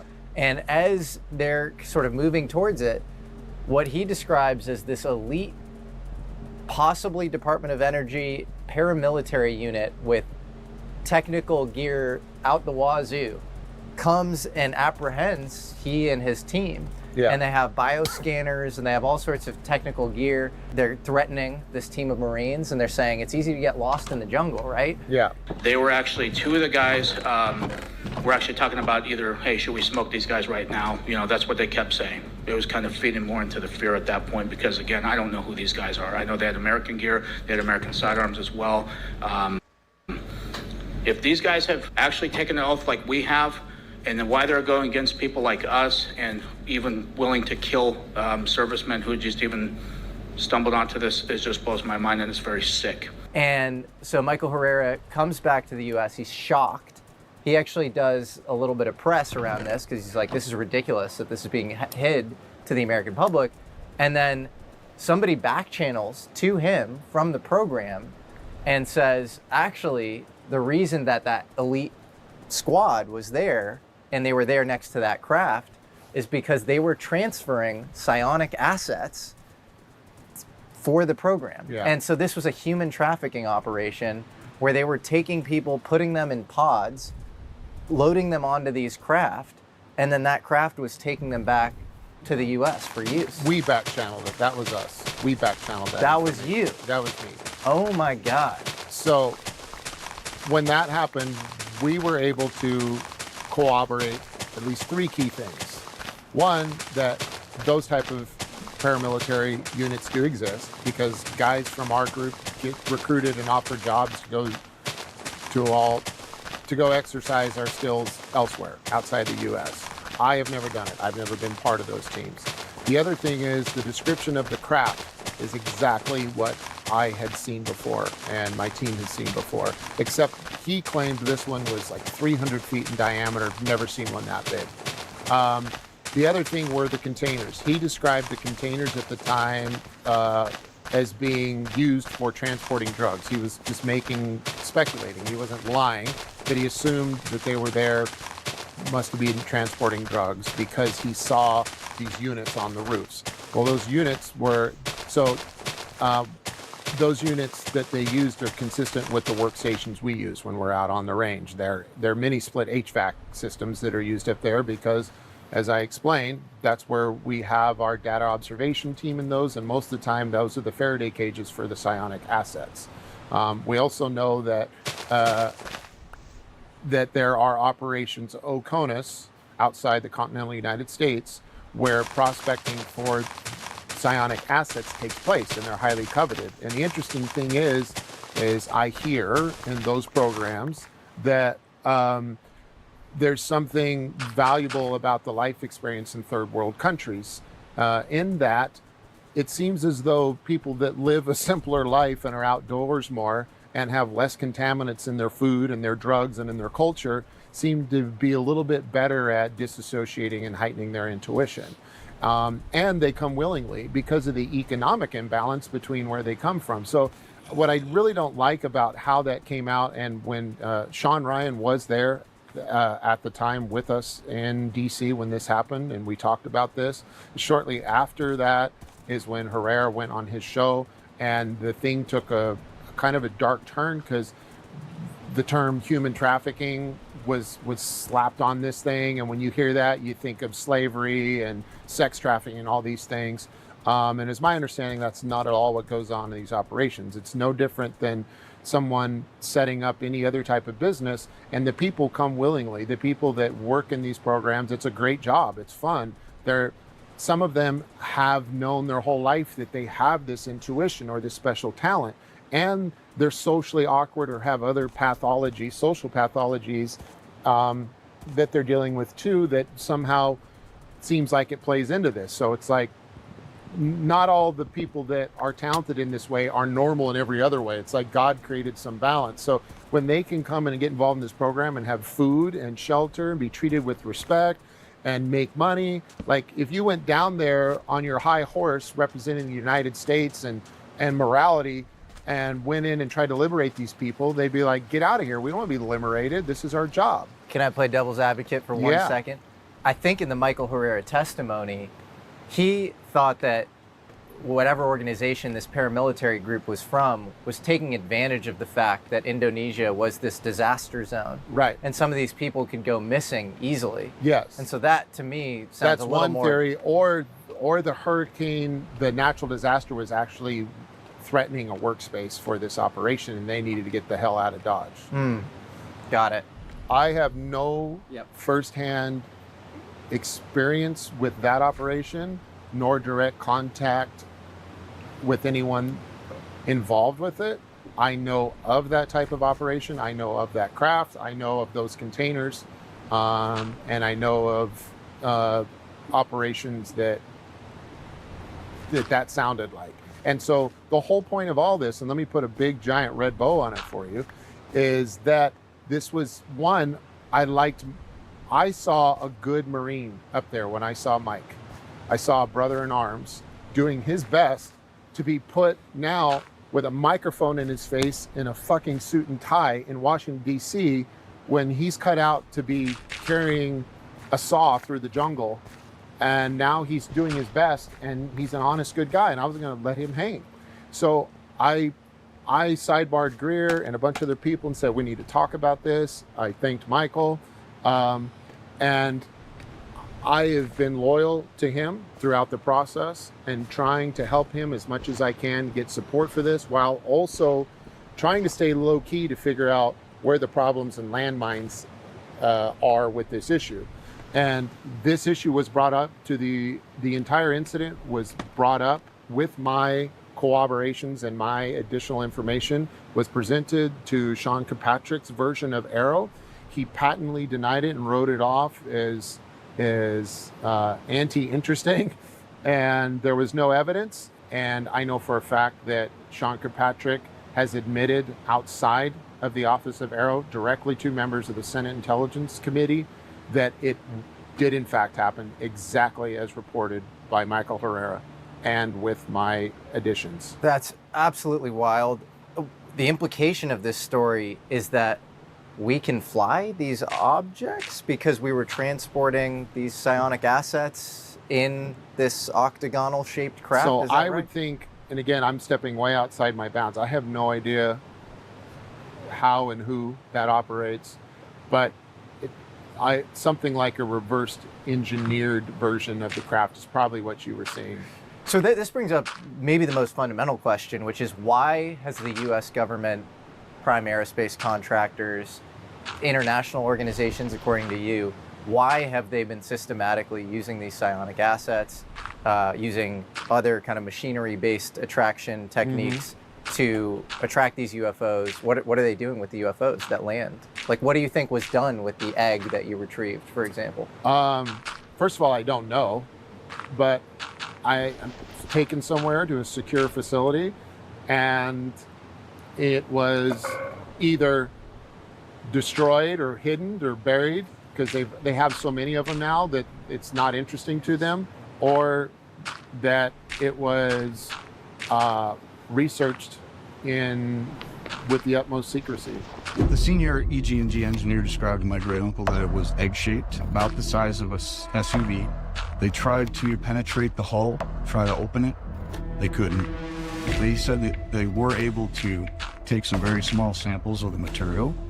I'm not an expert in chemistry, but I guess the isotope ratio or the mixture of elements, they concluded it was not made on Earth. So it sounds like we have, by your account, and again, this is fully speculation. I realize you don't know this, but like thousands of UFOs? I think the problem is saying we.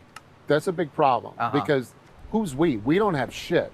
Most of this stuff is kept in very niche private aerospace. And this is why the government doesn't quite have a handle on it. This stuff, and the only reason I can say this is because I know how our operations work. Like, nobody knows what I do on a daily basis. Even my middle leader, I could go out on the range and have a particular day or have an interaction or have something happen. Nobody in Washington, D.C. knows what the hell I did that day. And it doesn't matter how profound it is. Why is there not a clear chain of command? Why is there not some sort of central authority? You have rumors of, a buddy of mine, Walter Kern, I introduced him to David Grush. He's a journalist. He came out saying, Grush told him that Cheney was the gatekeeper for all legacy UFO programs. Yeah. Like you have these people who do seem to be at the top. You hear rumors of Kissinger That's part back of our in the day. ignorance is the assumption that there's some functional structure in place. There's not. There's not. And why isn't there? Well, because private aerospace holds a lot of the power and the real estate in this space. And the U.S. government, they kind of lost control of it a long time ago. Yeah, that's my sense, is that in the 50s when the Atomic Energy Commission was set up, where all this stuff was going down around Los Alamos and other sensitive nuclear sites, you had basically the overlaying of nuclear secrecy on top of UFO secrecy. And so if you look at the special definition of nuclear material, it's basically anything emitting alpha, beta, gamma radiation, any sort of material with radiological properties are born secret upon retrieval. If you're the US government and you retrieve this stuff officially, you're in big trouble because you don't have plausible deniability. Yeah. You kind of committed this crime. This is open source science. But if you get a prime aerospace contractor to do it, you're much safer and you're more insulated. Yeah. And you have this whole Cold War secrecy era. And I think what we have now is kind of a cargo cult of that Cold War secrecy. Yeah. It's this structural overhang that is completely anachronistic and actually makes no sense from an American national defense or security standpoint. And it's not like they train, like I wasn't even told that. Like nobody told me that's the structure I'm working under. I had to find out the hard way. When the New York Times article came out, like 2017, it was really about then things started getting really weird for us. And there was a lot of movement in our world. A lot of things changed for us. A lot of our contract call-outs changed. New people are introduced into leadership structures. Our communication method changed. Our compensation package got creative. And just knowing the way this world works is because it's so heavily compartmentalized and because we operate as a hidden hand, that's one of the primary benefits of the service we provide. That the plausible deniability button that people at the top can hit in order to protect themselves would sever us as the hidden hand. And that's kind of an ugly truth we always knew was there, but we were willing to put ourselves in that position because we're patriots and we always believed that it was for the better of our nation and to strengthen our country. At this time, that came into question because there was so much happening, and it was obvious, and we knew. People started peering over the cubicles, you could say, of compartmentalization. We started sharing facts. We started putting together the best we could, the broader picture of what's going on here, because everyone had a little piece of the puzzle. And the guy you're talking to today sitting here, and the reason I can talk broadly about this is because my view and understanding of this has like doubled, quadrupled, if not more, just in the last 5 years than it had in the previous 20, because of all the team building and correlation and the networking going on with trusted individuals like some of our mutual friends to try and figure out what the hell's going on, not only like to answer the questions of like to what extent does our country have advanced technology, how much of it is non-human, but to what extent has our government become compromised and how much are we at risk? Like, where are the good guys, where are the bad guys? Like, we're kind of screwed because we're trapped on the dark side of this thing. Like, the military industrial complex, or, you know, the deep black state, is not this evil empire full of like Darth Vaders. Like, it's the best and brightest. It's the most patriotic. It's the most talented. It's the most committed, accomplished people working over here. And 99% of what goes on, this nation benefits from, and it's what makes the nation great and powerful, is because of the fruits these institutions and private companies and the people that work there provide. So like, that's really scary to get like, oh, you know, I'm like, oh my God, are we one of the bad guys? So we're trying to figure out which side of this issue to be on. And one of the things I feel extremely fortunate about in this moment right now is that the majority of the good guys have moved to this side. I mean, thanks to people like David Grush, who stuck his neck out and blazed the initial trail for disclosure and took a lot of crap for doing so. And I'm sure he thinks made a lot of mistakes and could have done things better, but he's made it much easier and a much better environment for us to come forward. And it's much more obvious that the bad guys are waning in number and they're doomed, and our numbers are growing. But at the time when I was at the conference in DC, that wasn't the case. We were teetering. And, you know, you're faced with that ultimate question of like, do you do the right thing or do you self-preserve? And as a married man with kids, that self-preservation option becomes much more complex, because it's about like my wife and kids and my livelihood and my quality of life and my wealth and net worth, and everything we've worked on is at stake. And so it's a very complicated question, but it didn't take me long to decide, because like, I had to believe that in the end of the day that my intuition and my instincts for patriotism and for good would lead me at every moment to the proper conclusion. And this really began when we sat there in the audience, me and my teammate, and we're listening to Michael Herrera's story. And I was able to understand what he was saying was true, or at least had elements that I was fully aware of that he didn't quite understand, that he couldn't have been making up. Because if he did, somebody planted ideas in his imagination, because he nailed exactly what goes on. So it was at this moment that we began to help out. And what does that look like? So the second you decide internally, I'm going to choose the hard path, this program needs to be reformed, this Michael Herrera guy is actually a good guy, do you go back to headquarters and you say, you go to your boss and you say, hey, actually you were wrong to have me red team this guy? Or what exactly happens there? Or do you kind of move in the dark? We went back and we flipped on red team power in the ultimate fashion. And we began to black team the black team is what we did. So, and it was fun to have that clear of an orientation and to be that fucking fired up about it, because we went after them. And how'd you go after them? So the first question is, who the hell are we working for and what are their intentions? This was happening at a time we were set out to recover some sensitive information that was believed to be kept on some tough books, Panasonic tough books. This was in the last 4 years. And it's believed on these tough books was highly sensitive information that was evidence to CR programs that we were involved in. We received human intelligence that gave us the intel package we needed to pursue where we thought the first set of tough books might be. A recovery team was sent and we found the tough books, I'm not going to say where, and we returned them to our employer at a familiar facility in the California desert. The tough books were missing the hard drives. We then set out to recover the hard drives.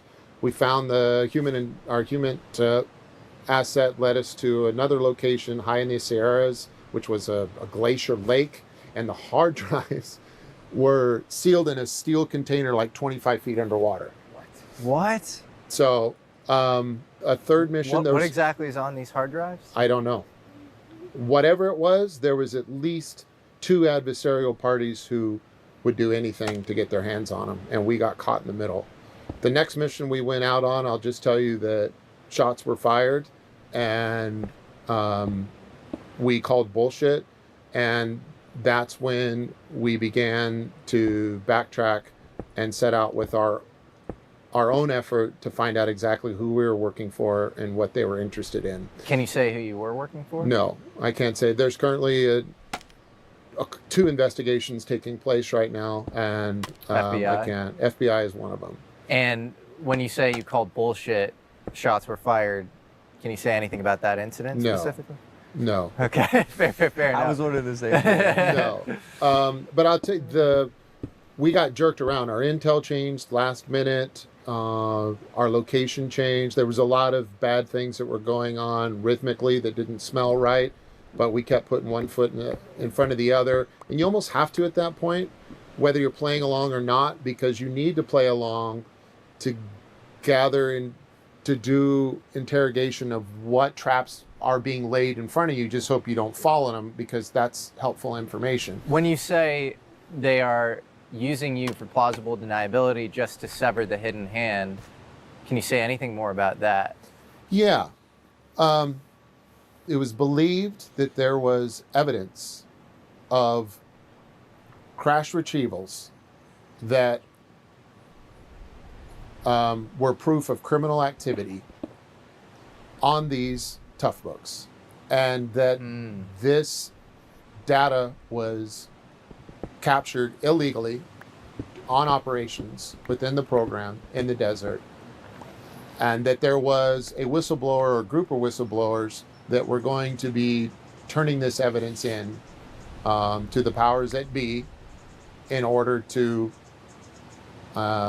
expose the program, and thereby doing that, expose individuals. So this is, everyone likes to ask, like, why are you talking right now? Aren't you afraid for your life? How come people haven't been killed? And I'll tell you why. There's a couple of reasons. One, why am I not afraid that someone's going to try and silence me with death? Well, first of all, if they wanted to and were capable of doing it, if they had the will and skill to do it, they would have done it already. They also, like, Lou wouldn't be here, Dave wouldn't be here, I wouldn't be here. They would have done it already. I pray that you are right. Just to play devil's advocate for a second, Lou and Dave are of different class than you. You've touched the metal, so to speak. Maybe not the craft itself, but you are as close as it gets to the actual retrieval But why program. why would that make me any more of a target? Well, there's always the ability to stigmatize somebody. I know Dave and I find him beyond reproach, but there's always the ability to hang on. This guy's just this intel guy. He's gathered a bunch of secondhand information, and it's what people use to detract from his testimony right now. Yeah. With you, I think it's kind of hard. If you were to just listen to everything you've said today, it's tough to deny.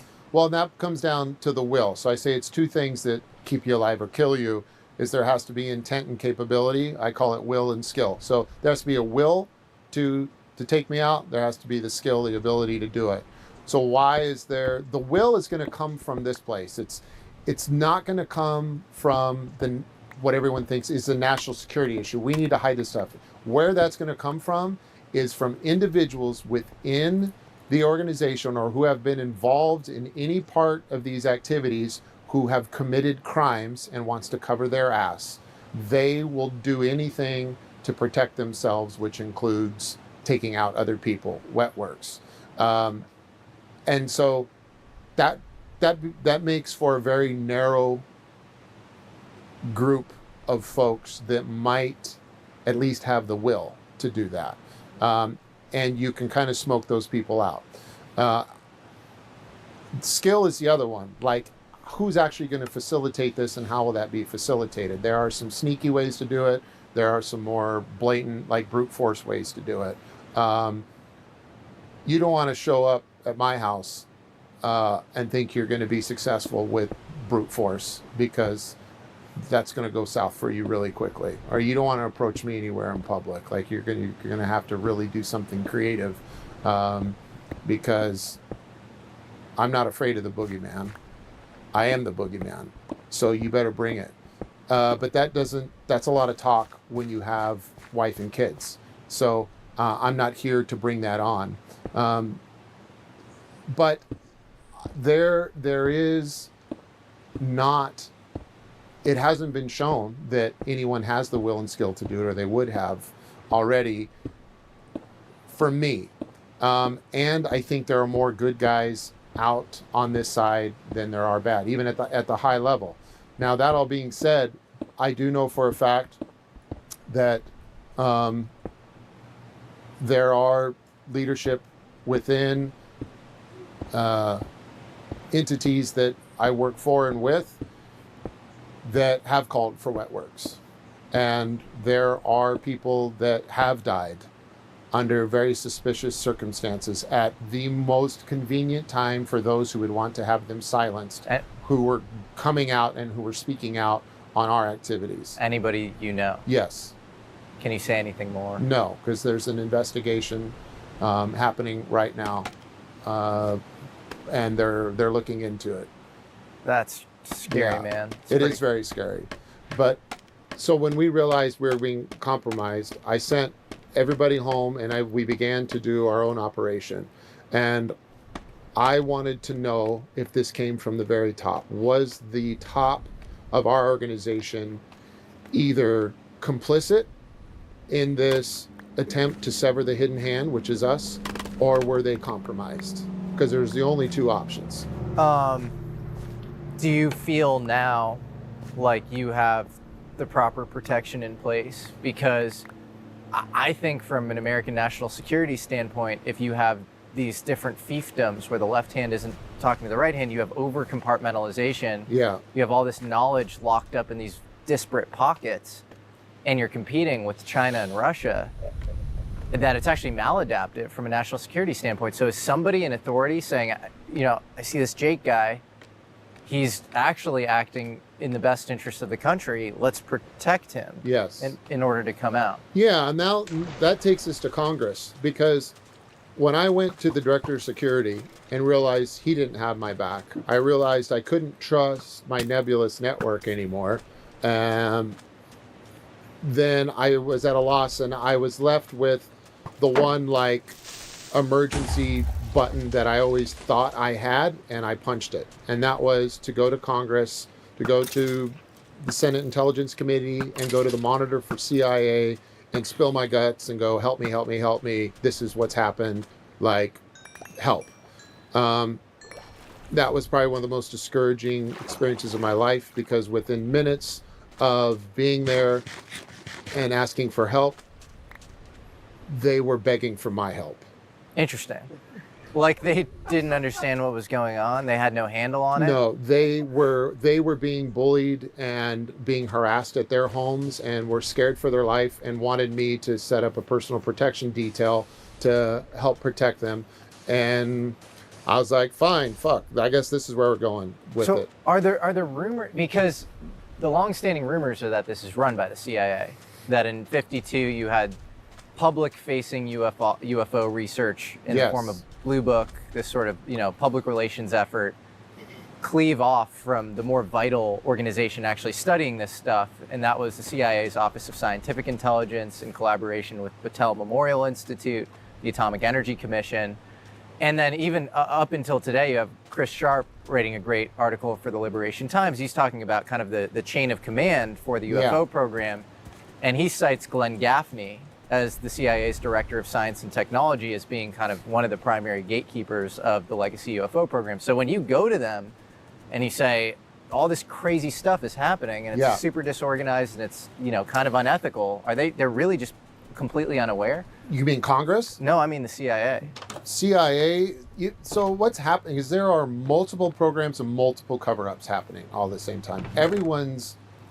Not everyone, but that's the biggest misunderstanding that everyone would benefit from resolving is this is not that organized, and it's not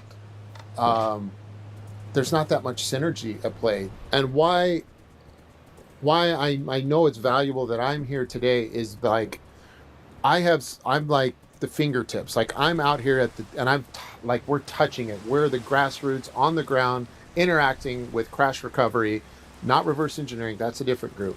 But all we've heard from is like say the shoulder joint, like the head of this thing. Yeah. But the shoulder has no idea what's going on at the fingertips. And you could get to the elbow, you could have some corruption and misdirection here that's like changing the direction and energy that's being sent down to the fingertips, and vice versa. There isn't stuff going up and down. So it's this like gangly octopus of an organization. It's not this monolith. No, it's not. And just think about it. Like, we give it too much credit in that regard. Like, how in the world could you manage like hundreds of thousands of humans, first of all, with all their flaws and instincts, who are trained that the number one rule is deception, and so they're all being deceiving, and like there's supposed to be some big organization that works together. And then the detractors are going to say, why haven't there been more whistleblowers? And then I think that the answer is there have been. Stephen Greer has a database of hundreds of whistleblowers. Well, this is where I just want to say something. I think for people who may be sitting in your position, because they're watching this, Jake, they're watching this, and they might be thinking about going through what you're going through, is there anything you'd say to them? Yeah. You know, it's a problem and it's sad, but our Congress is not in control. They are they're ignorant and neutered when it comes to the subject matter. For the most part, they're ignorant and neutered. And where they're not ignorant and neutered, they're corrupt and arrogant, which nets us a Congress that's in a state of paralysis by analysis. And I can't tell you, like, for me, how sinking a feeling that was. Like, I go running and I'm nervous because I'm going to blow the whistle. And the first place I go is the Senate Intelligence Committee and the monitor for CIA, and I start telling my story. They don't question it for 1 second. They know it's happening. They're like, they're edifying everything I'm saying and trying to cut me off because they're so like excited to actually get to talk about this, and are like, oh my God, so what do I do? And they're like, give me your number. Do you have signal? I need to text you. These guys are at my house last night. And I'm like, wait a minute. This was my asking for help moment. My fellow citizens, today we celebrate the mystery of American renewal. I know that my experience, it's no coincidence that it happened during the Clinton era, and the path that I took was something that was heavily influenced by the fact that the Clintons were in office, and that when Clinton took office, he was, I think, surprised to find out that he was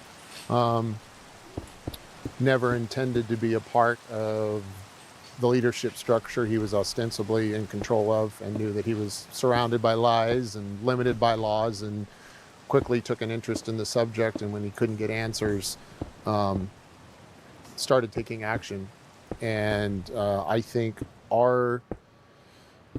whatever I ended up doing was was related to that and was part of the pressure that was put on the DoD to maybe even create like a red team to infiltrate the black team and get into the programs and then report back through our leadership structure as to what's really going on. A couple of interesting data points around that. Hillary Clinton, there's a picture of her at Camp David, and I think she had met with Lawrence Rockefeller, who is really interested in UFO disclosure, and she's holding this book by this physicist, Paul Davies, and it's Are We Alone? And clearly she was getting into the topic of UFO disclosure. And then John Podesta, who is their chief of staff, has been a major proponent of disclosure for the last 2 decades. Yeah, and if you look at the timing, I'll tell you it's probably no coincidence that when Hillary was running for president, that there's a correlation in timing with the standing up of ATIP and what led to the New York Times article, and there are things there. I think the Clintons have always wanted to be involved with disclosure, and as much as everyone likes to vilify them, I don't think there's any real, probably isn't as much of like a self-serving reason other than like a general curiosity. I don't think it's a power grab to want to take it. It doesn't seem to be any real benefit to being a politician associated with the disclosure. But yeah, from just my experiences and people I've talked to that are in the know, I'm probably a little bit more than the average person. The Clintons have definitely been key individuals and have initiated some efforts that are pro-disclosure. Trump is now promising a whole new era of disclosure. Obviously, the proverbially famous example would be the JFK case. Yeah. Was that somewhat of an inside job? Are there any details that we have that are classified that the public should know? I guess a couple of questions there. Do you think UFOs get deprioritized because they're spending all of the political capital on these other disclosures? Or are there, kind of as rumored, ball and chain dynamics where if you get JFK disclosure, you actually find out that his interest in UFOs might have something to do with his assassination? Again, anyone could just do their homework. I think if you went out and you really looked at the information that's already been released and its credibility related to the JFK issue, there's clearly some ties. You look at the timeline of what was going on at the time. When you look at the evolution of this subject and how our government reacted to events of the 1940s and 50s and 60s, it makes a lot of sense. And it seems to be the best theory. And the fact that we might find out with Trump is exciting, but I sense hesitation even from him. If Kash Patel gets put as the director of FBI, it seems like he certainly, well, is one, read in on everything, but is motivated to share. And when I see him speaking cryptically about it recently on the clip we talked about. You're talking to a guy that's read the entire JFK file. The things that we can't release have nothing to do with the questions you guys are asking. The answers you guys want pretty much have them. There's very minimal stuff that can't be seen for things that you wouldn't even think are related to. If you weren't connected to this subject matter, you might not pick up on it, but what I hear him saying cryptically is that the JFK assassination is linked to the UAP topic. And we have a lot of other corroborative data on that. Maybe the most important piece of data is a guy named Harold Malmgren, who was a presidential advisor for 4 different presidents, JFK, LBJ, Nixon, and Ford. And he says that there was this bluegill triple prime test in Johnston Atoll, so in the South Pacific, Marshall Islands, and that you can even see in the deck logs from this test, bluegill triple prime, that this anomalous material fell out of the plume of this nuclear blast. That UFO material was taken to the Atomic Energy Commission's Albuquerque outfit, and Lawrence P. Geis, who's actually Jeff Bezos' maternal grandfather, was actually the director at the time. And Harold Malmgren, who is on behalf of JFK, is taken to Los Alamos, and then JFK comes like a month later and gets woken up on the UFO issue. And then you have this letter of kind of controversial provenance, but we should really look into this and figure out if this is real, where he's writing to John McCone, who is the new CIA director. He had just fired Dulles, and he's saying we actually need to coordinate with the Russians or the Soviets on UFOs because we want to make sure that they're not mistaking these UFOs for acts of American aggression because they're flying around sensitive airspace. So I think a lot of actually, research lines up to make one believe that JFK did have maybe some I mean, all interest that makes sense, but when you try and tie it to motive to shoot him in the head in a public place, like that's like what? Why would you go that far? Well, I think it was a medley, probably not the primary reason. He was also trying to defang the nuclear arsenal, and you had guys like Dulles saying that, it was an act of patriotism to take him out. Okay, so but you have all these disclosures vis-a-vis Trump.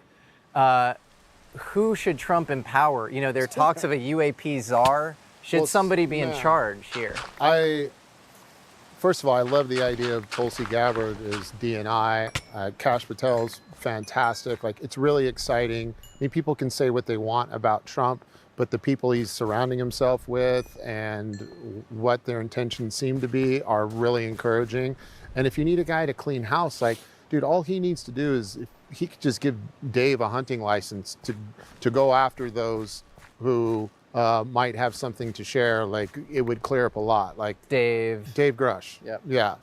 Like, Dave's your guy. He knows what's going on, and he knows where the bodies are buried. He knows where the bodies are buried. Yeah. And we do need some accountability, if not only so that it doesn't repeat itself. Like, I don't believe in vengeance, but I believe in justice, and that's the subtle difference. He and Carl Nell, who is just kind of gigabrain, next level, historical, philosophical thinker, and just also very high integrity guy. Yeah. So, Mr. Grush, finally, do you believe that our government is in possession of UAPs?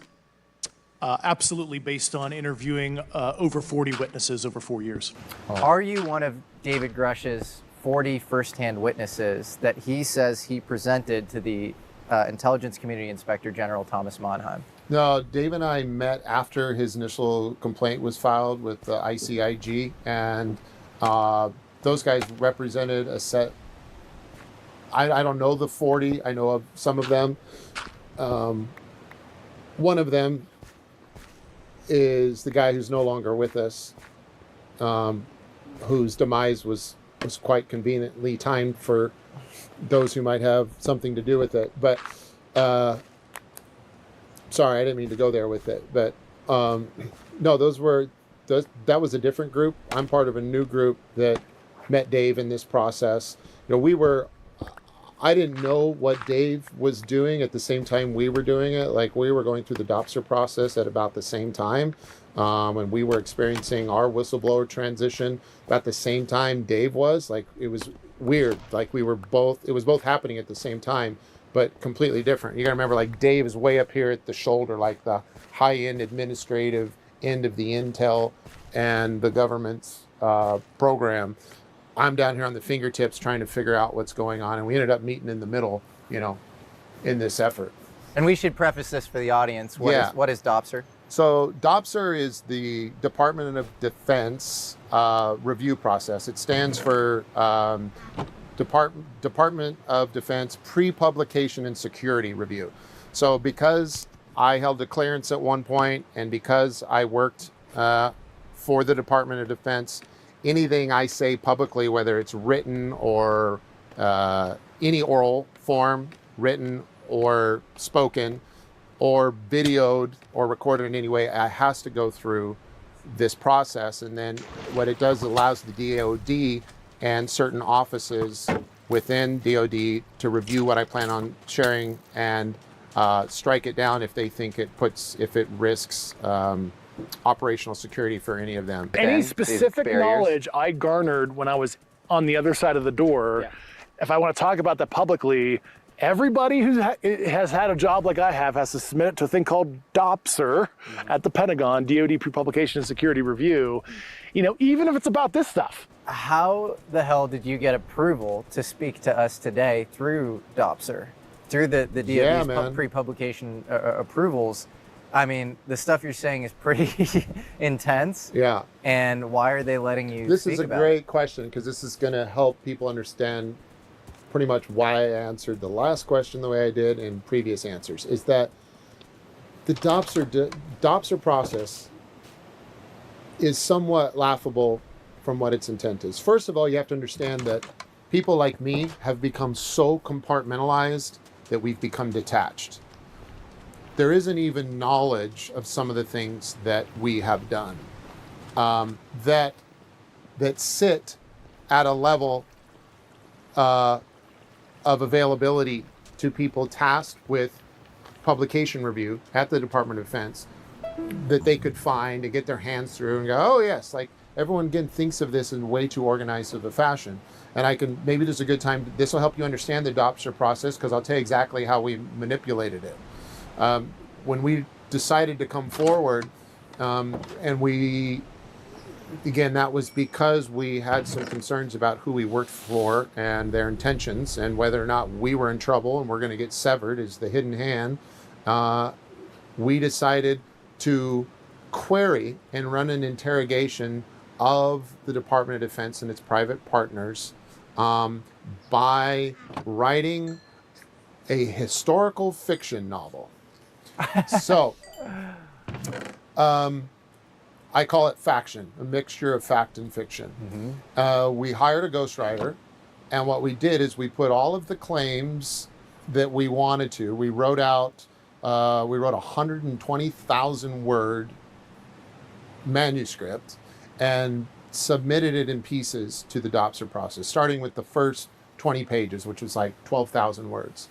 And our goal with this process was essentially red team the Doppler process to expose who subject matter experts are. They call them SMEs, and determine from those SMEs, trying to lay out some form of map as to who's actually in control of this thing, who cares about what information and why, and then begin to either push harder and assume that when we hit walls and limitations that secret paths lie on the other edge of those directory, and then we can begin to create little fact islands and try and draw a scaffolding between them. This was all done through our interrogation effort by creating a manuscript of a historical fiction, submitting it to Doppler. In this process, the first 20 pages, we had 4 categories of information that we included. Information A was classified information we knew was classified, we knew was classified at a high level, and that should get triggered and should get shot down, should get redacted. Information B was information that was classified but was so need to know that it really only existed within the hearts and minds of the operators that were involved that day. It shouldn't be at an admin level for anyone to find, or even when shopped out to subject matter experts, it was a very fine attack that would really precisely illustrate who was concerned with that type of information going public. The third type of information we included in that manuscript was open source classified information, which might sound like an oxymoron, but it's not. There is what is technically considered classified information out on the internet that somehow is leaked out, but context matters, how and who is using it matters, which kind of plays into why someone like Annie Jacobson or another author who has published incredible things on the subject matter is not subject to the Doppler process at all. People like me who have held a clearance and have worked directly for the Department of Defense have to go through that process. And so we used that as a basis. We used that as our leverage for them to force them to review it and redact it. And then there was the fourth type of information, which was complete fictional liberty. And what we did here is we speculated on the who, what, why, and when of the broader picture outside what we knew through our own compartmented information and our need to know facts. And then we draw what we thought were likely reasons and filled in around those facts and connected them to other, and we went fishing to see if we could touch on something that was classified and get it redacted, and then therefore point towards the SMEs. In doing this process, we submitted, it took 6 months to get 20 pages back, and we had 7 pages of redactions from all 4 categories. Wow. And we knew we were on, like game on. And so, you know, they were stuck. They can't have a poker face. So they're stuck in this situation where by not redacting something, it passes through and now it's open source. By redacting something, they are indirectly validating that it is sensitive and it is classified. It did really happen and someone's concerned about it. There is a counterplay though, and that would be to intentionally allow something that was classified to get out under the context of a fictional novel, and therefore internally sealing it with the stamp of the creative writings of a fictional author. Boom, gone. And now something that's reality is now spun into fantasy, and that's where it lives in the public domain. And that's a strategy that we use commonly. I call it, or I'll say the best place to hide the truth is in a pile of horse shit. Yep. And that's the best place to deal with it. Or, you know, goes back to Plato, where he writes the Republic and he says, everything I'm about to tell you is a lie. And then he sort of writes this like profound, beautiful, like musing on like the ideal state, but also with some metaphysical implications. Yeah. And I think a lot of UFO history is hidden in plain sight vis-a-vis these fiction books. So you have Tom DeLonge, Blink-182 frontman, writing with Peter Levenda and AJ Hartley, this whole series of, I would say, historical faction, where he's dealing with executives at Lockheed Martin and other places, and writing about crash retrievals and other things. You have another guy named Chase Brandon, who's a CIA liaison to Hollywood. He wrote a great book called Crypto's Conundrum, which I believe has some, you know, real truth in it. And so this is an age-old strategy, and it sounds like you red teamed Dopser pretty effectively. Yeah, it worked, and they spit it out. And then what was funny is they didn't like. They're like, well, our purpose in only submitting 20 pages at the time is we wanted opportunity to evaluate and react and then rewrite the subsequent chapters to probe for more redactions or to probe for more willing allowances of classified information.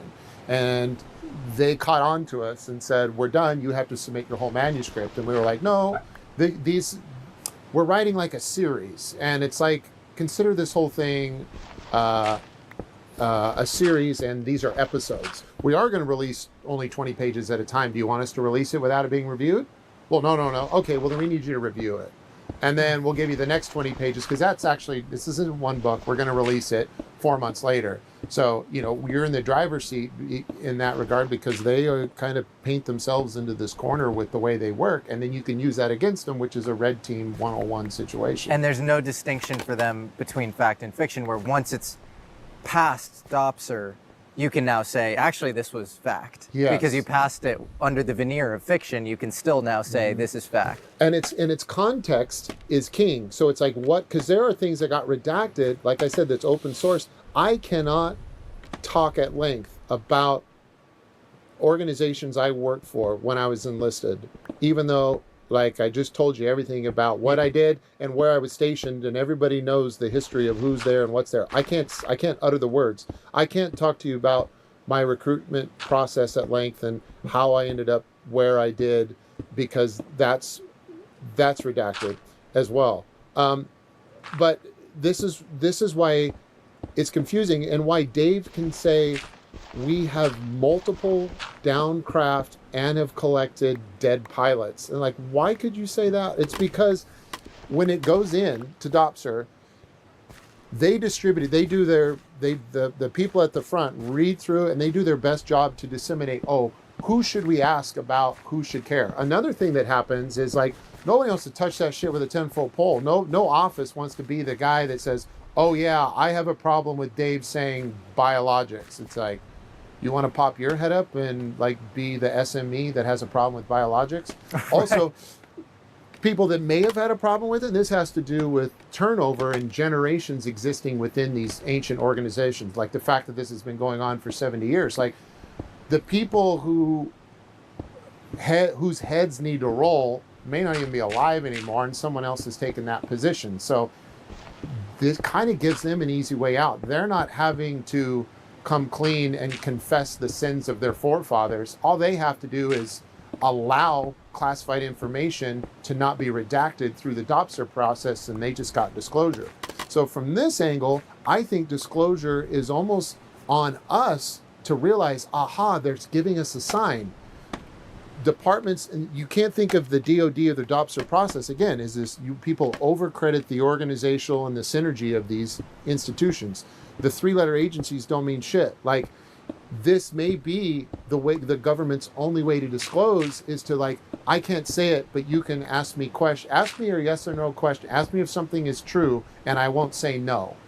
And that's kind of where we're at. So we need, I think the DOPSR process is one of the keys to disclosure. Like, let's keep submitting documents and get this stuff out. The NHI does not respect the monopoly the U.S. government thinks it has on this subject. And there are organizations worldwide that understand that that it's a worthwhile investment. They're not waiting on offices like Arrow or the President of the United States to tell them they should spend time and money on this. It's being done. And there are global crash recovery and reverse engineering programs outside the U.S. And I'm not referring to just governments. I'm referring to hybrid organizations that are extra governmental.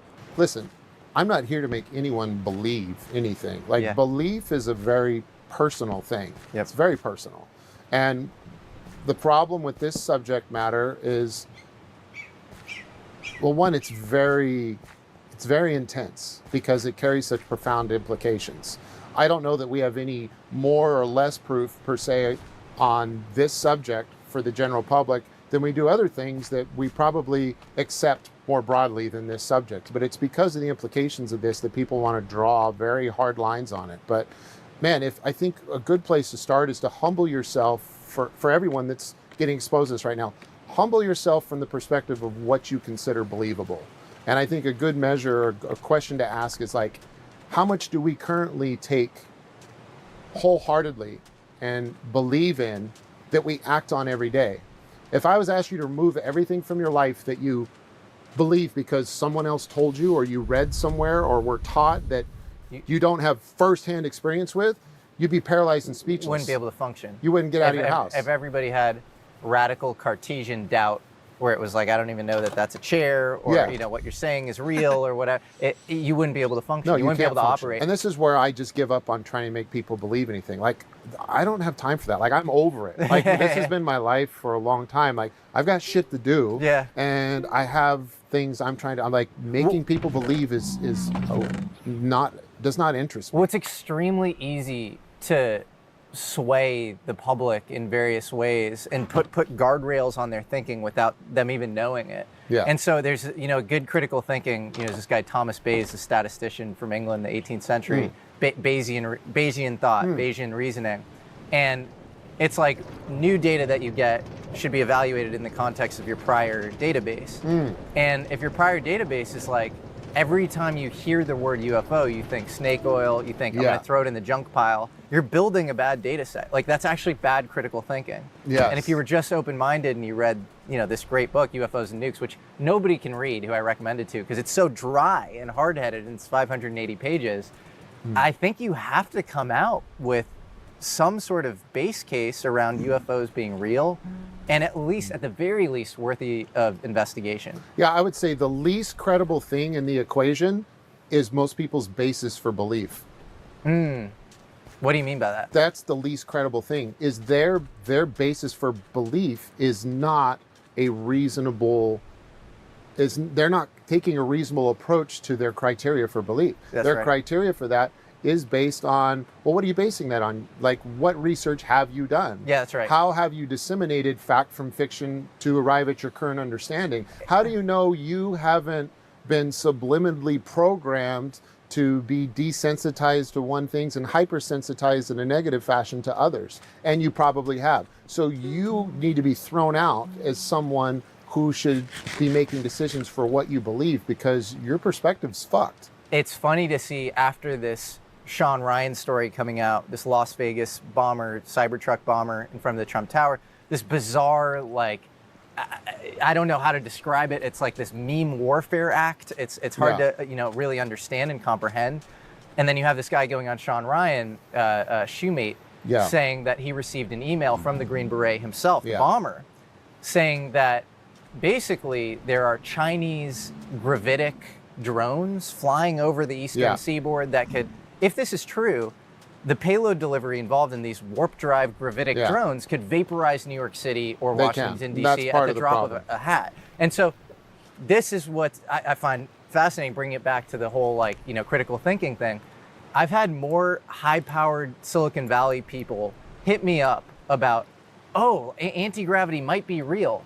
After that, it was just generically popular. Yeah. And because of that, you have people who honestly I respect in many other contexts as far as their ability to operate, make money, do really cool things in the world, coming to me being like, oh, maybe the stuff you did on Townsend Brown, anti-gravity is real. It's just bad thinking. It came into focus in a place they were already directing their attention rather than their intention being broadened to where these facts exist anyway. It's just all hypnosis and magic tricks. It is. Yeah. Yeah, the Sean Ryan thing has really been hell for us the last 2 to 3 weeks. Like, that's really touched our community, and there's a lot of ties to that and our group of friends, let's say, and that's been something else. And it's a hot topic. You're touching on the New Jersey thing. We were just out there. We were assigned to support the DOD and the FBI task force that was trying to be stood up out there, serving essentially as a hidden hand, like we normally are dispatched, to try and come in and offer something in order to declare this a hazard to public safety, or to find criminal intent or criminal actions so that the FBI could have a basis. So, Jake, what did you find out? Well, Because that's where I'm going. I'm happy to tell you. The entire world is extremely confused.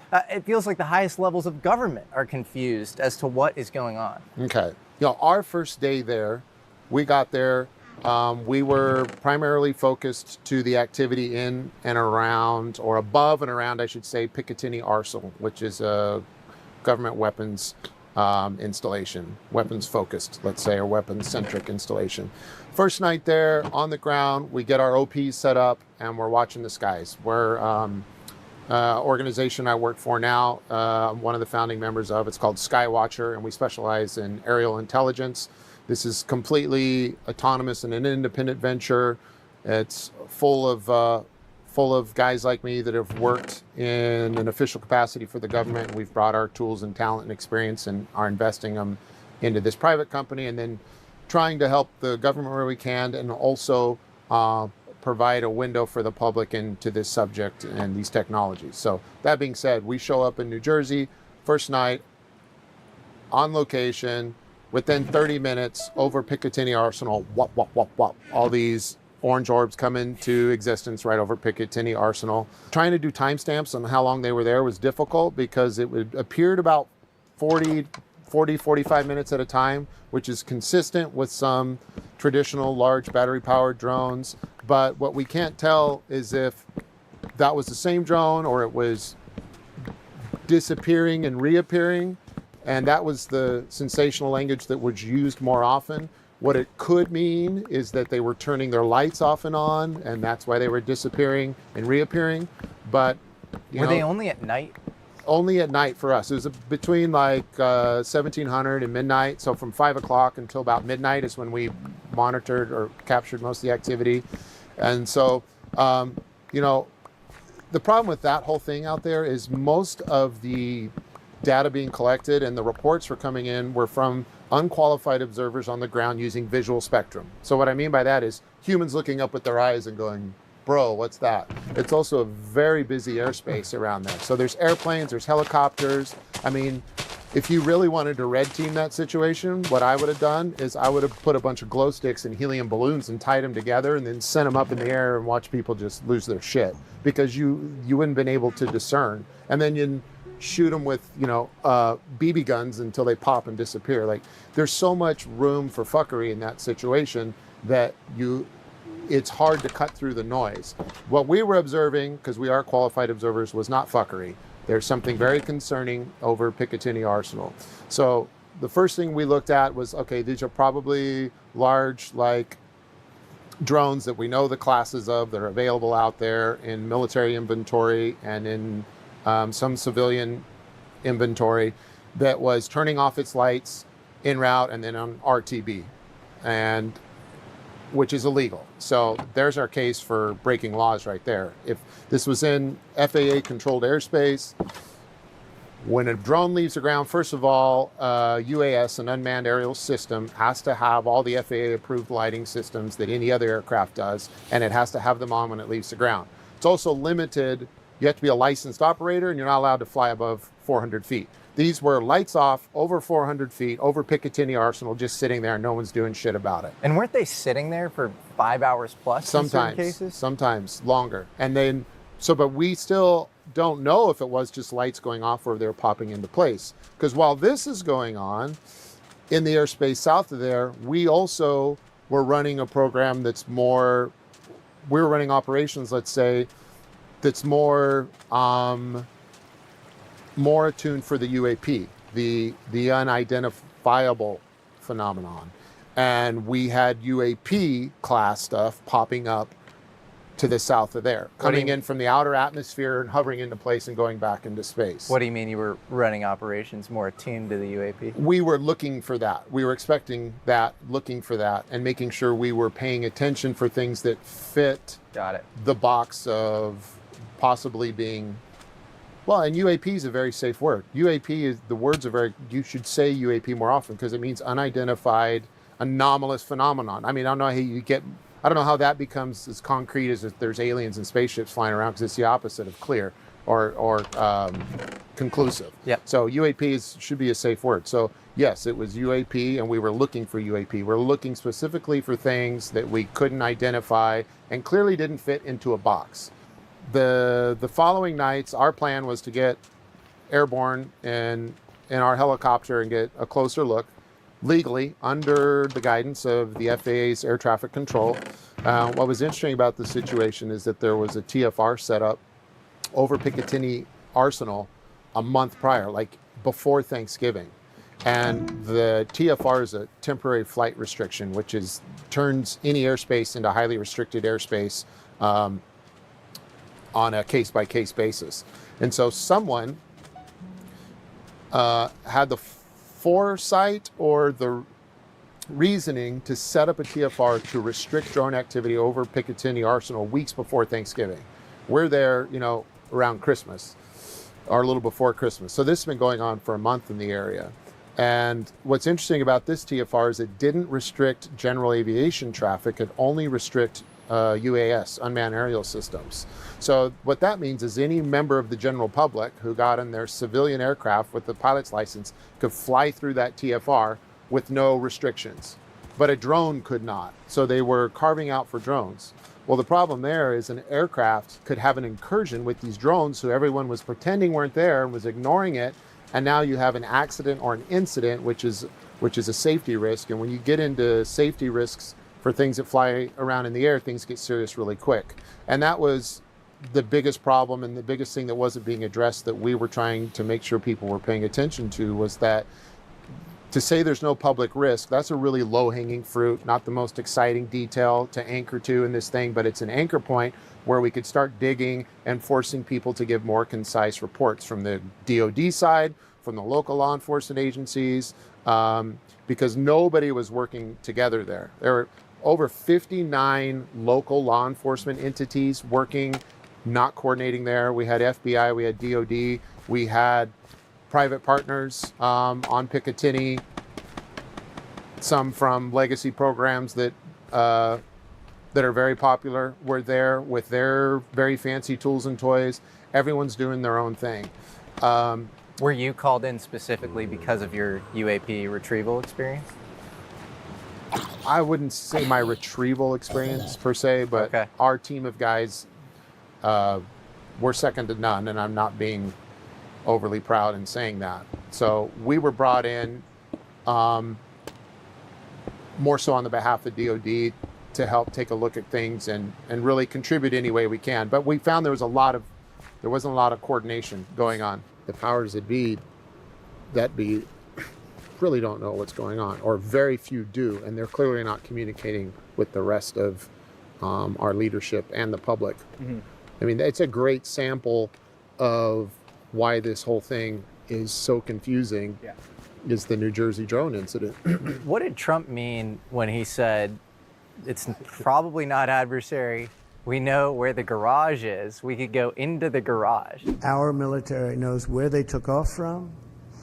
If it's a garage, they can go right into that garage. They know where it came from and where it went. God, you're asking me to know what Trump means. You're just asking another guy that's watching that on his phone like you. So what was your net assessment, just for the average person Net who's assessment extremely is this, confused? Based on what we know from previous incursions at MacDill and Langley Air Force Base this year as well, that there were Chinese nationals that were taken into custody. That's a very big problem, because if they are state actors and it's an act of war. And so how do we respond to an act of war? Like, there are no good options, because either we look weak and vulnerable because we don't respond, or we do respond and now we're at war with China, which the world cannot afford. So there's a counterplay. Now, if I was a red team member, when I look at it this lens, what I would do if I was working, if America was my adversary, I would fake a Chinese invasion.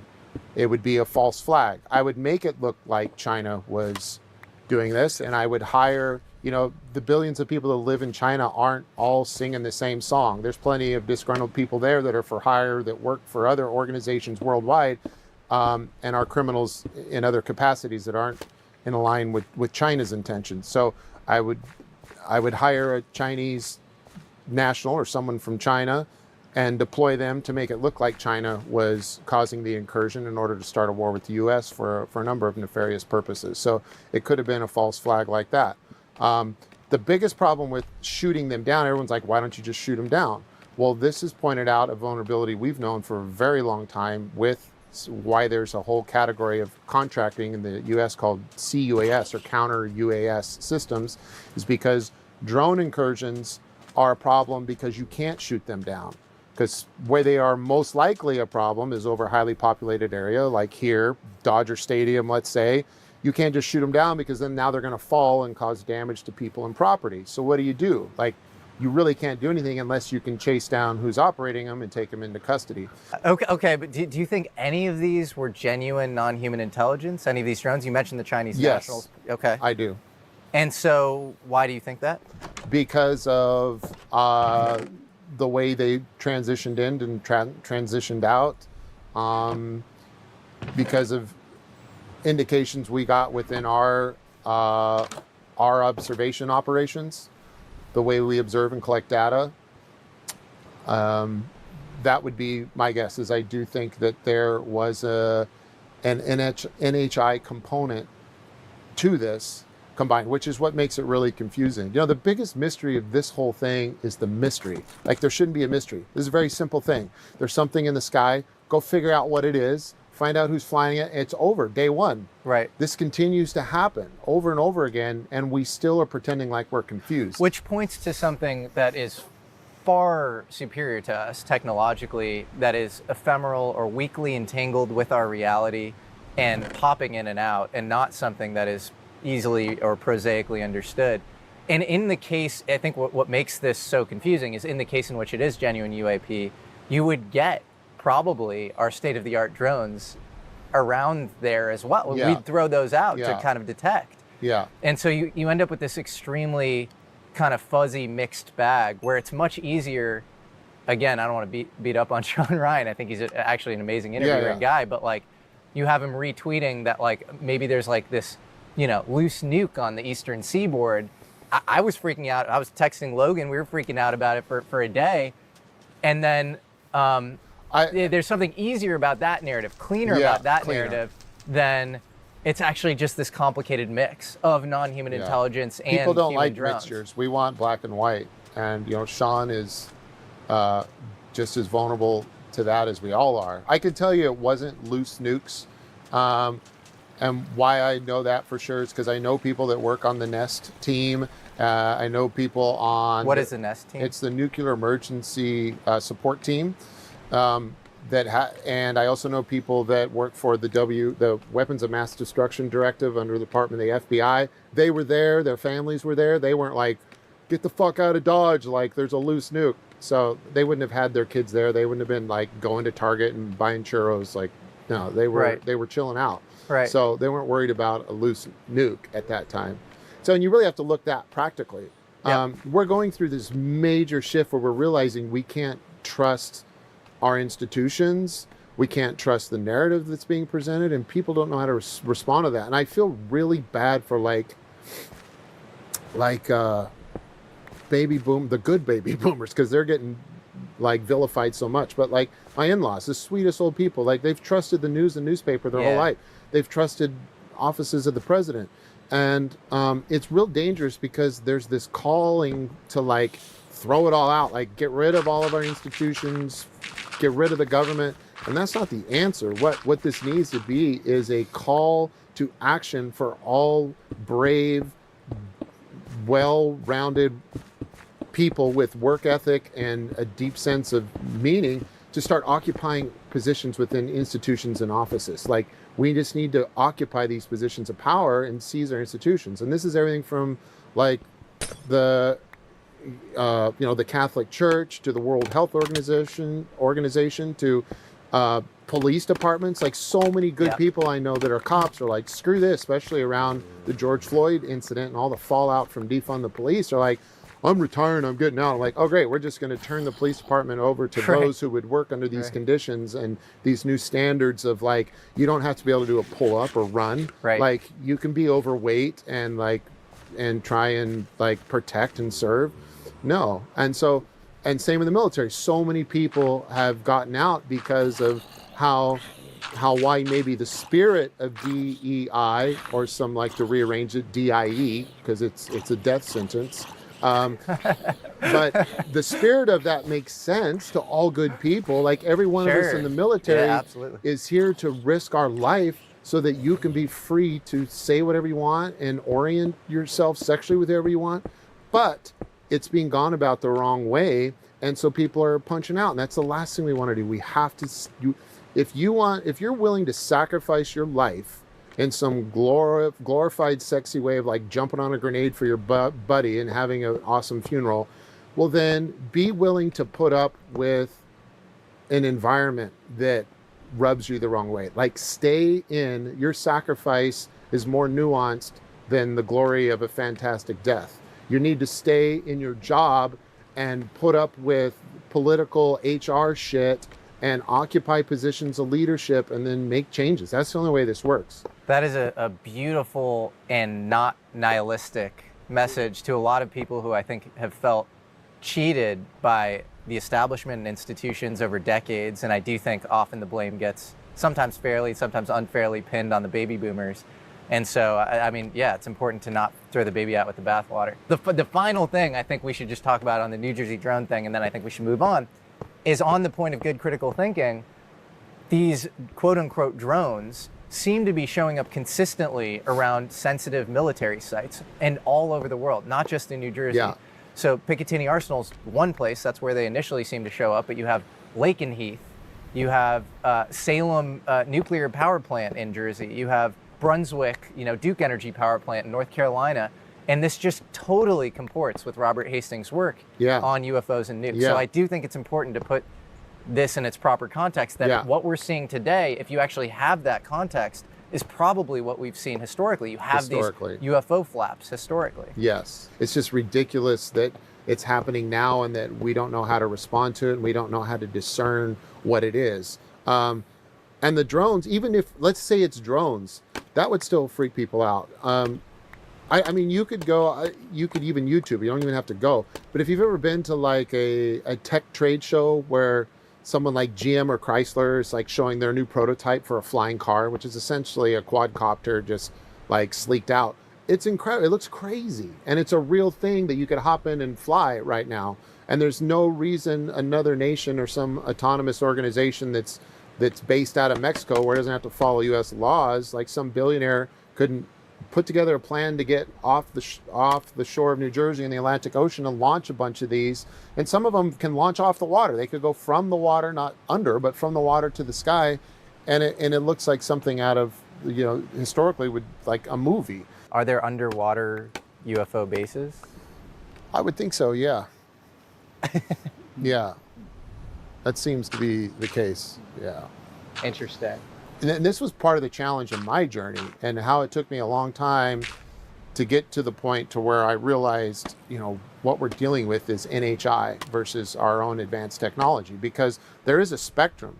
I mean, we've kind of filled the gap, at least from an ignorant standpoint, unless you have the right way to analyze what you're observing. And I use those terms broadly because there's so much more than a human looking up with like ultraviolet sensing eyeballs. Like, there's more than that. And so, but there's such a spectrum that it is hard to discern. There's a lot of belief involved.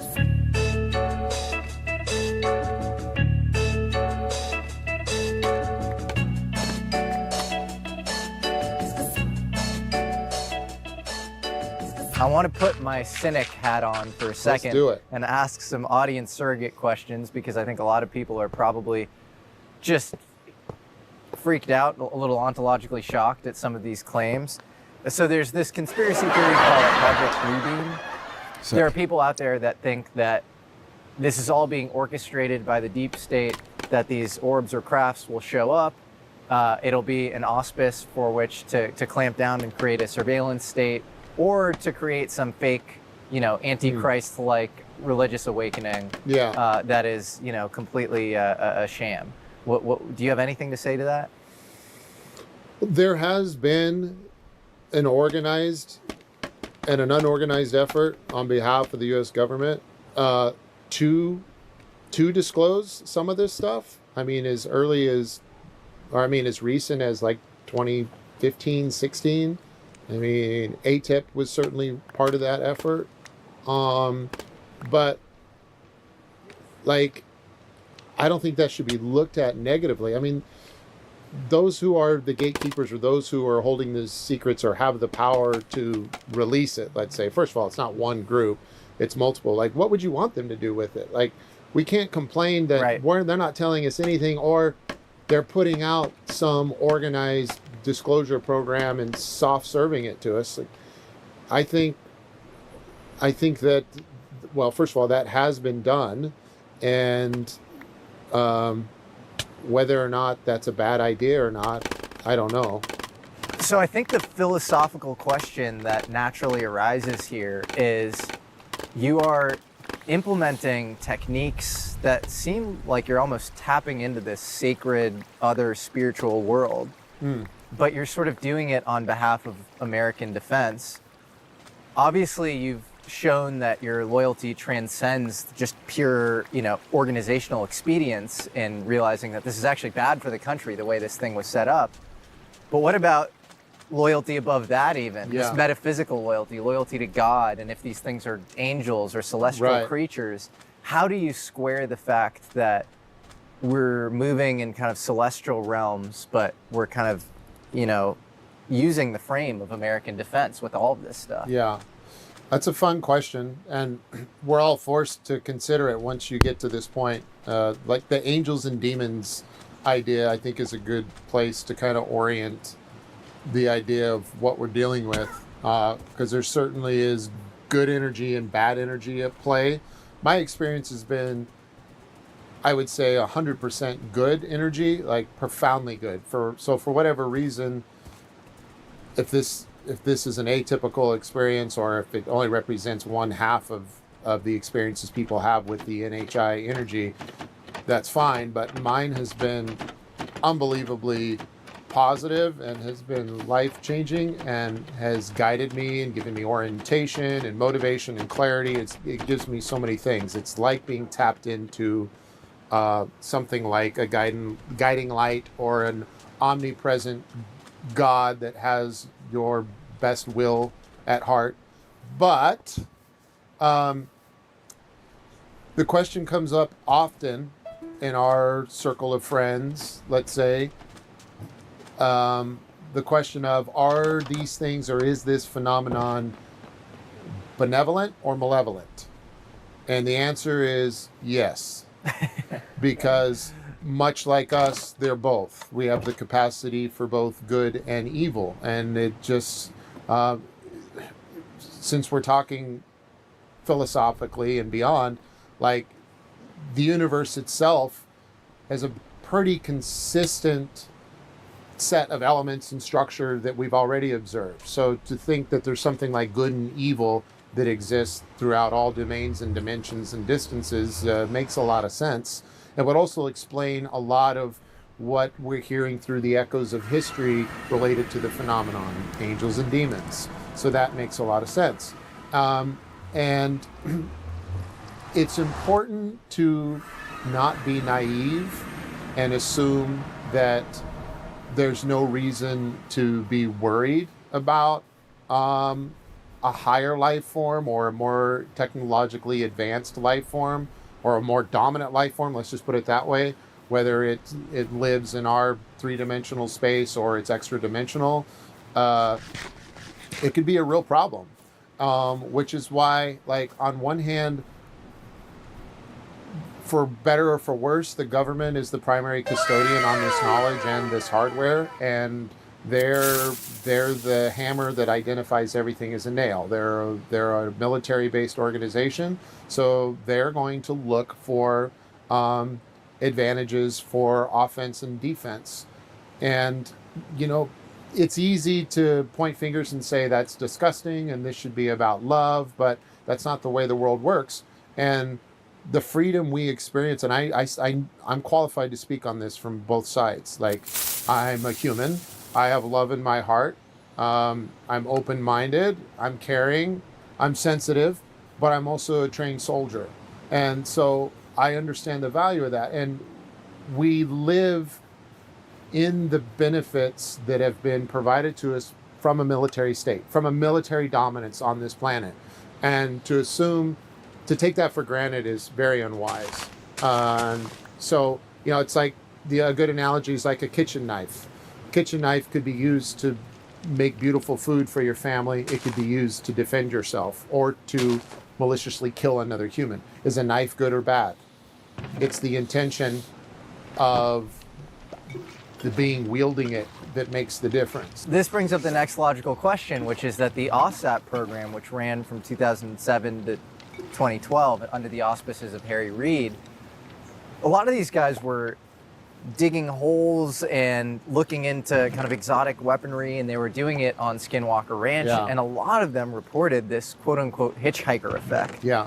And so all sorts of orbs, but honestly, hauntings, like really paranormal bad things. It's like as if they played with a Ouija board following them home. And so it does seem like what you put in is what you get out. It's like that new Radical song, you know, you get what you give. Yeah. And so that might be part of it. Seek and ye shall find. Yeah. And so I am also of the mind that protecting the free world is not something we can take for granted. And so my hope is that whatever good NHI, you know, are there, like, agree with that. And then at the same time, if you're antagonizing any of the good NHI and they're just actually just superior to us, I worry about that somewhat. And if you're doing it in the name of country, but your country doesn't always act in the best possible way. I mean, you mentioned the term false flag before. Yeah. The history of American foreign policy is not the history of perfect, you know, moral alignment with the higher good. No, it means ends justified by means. Often. And so, how do you think about all that going forward? Man, I think we should decentralize the ideas. And what I mean by that is, one thing I hope comes of all of this is we encourage every individual to start looking into answering this question themselves, not only by just doing your own research online, but inside. Don't look inside as much as you're looking out. Walk outside, look to the sky. Try doing something like praying. You don't even have to pray. Come up with another word for it if that's too, like, if there's too much, like, Judeo-Christian stigma with that word. Like, walk outside, look at the sky, open your heart, and ask for the good energy of the universe to show something to you. And it's that simple. Like, stuff can happen in our experience just by doing that. You talk about the hitchhiker effect, and I shared that most of my experience has been positive, but I haven't shared that stuff has followed me home and that my family sees it. We have stuff show up over our house. We have a UAP we call the Angel that shows up, and it looks like it has aura wings. It's blue, and it comes in, materializes, hangs out over the house. It's seen by neighbors. It's seen by everybody, and then it's gone. It shoots into outer space. The classic, the wings, that describes a seraphim, you know, like an ancient kind of Hebraic angel.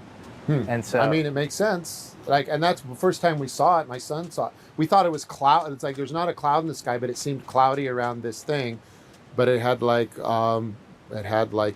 wings. It was blue, and it had like more like butterfly wings than like what we see in like angel and you bird think wings. that's somehow protecting you or good, or It feels like a good energy. Like, we can feel that energy I got in the aircraft that night. It's that same energy I get. I mean, it puts my son in tears. It puts like, and he's not afraid. Like, he's moved, and it's incredible. So, like, how do you explain that? And that's a good way to maybe, if you want to start being your own little amateur scientist, if you walk outside and you open your heart to the good spirit of the universe and you ask for something specific, it seems like a silly exercise, and something happens. Let's say you get a craft. Did you just summon advanced human technology? Did Edwards Air Force dispatch an aircraft and hovered over your house? Probably not. So it's probably more likely like there's something anomalous or NHI based with that situation than, you know. do you think that the inner-outer dichotomy is a false one, and that these things are somehow excavations of what's inside of you, and maybe future science is actually a more spiritual science? There's this 19th century Austrian philosopher named Rudolf Steiner who talks about anthroposophy, where it's studying the inner in order to garner mastery over the outer world. And that was what alchemy was always about as well.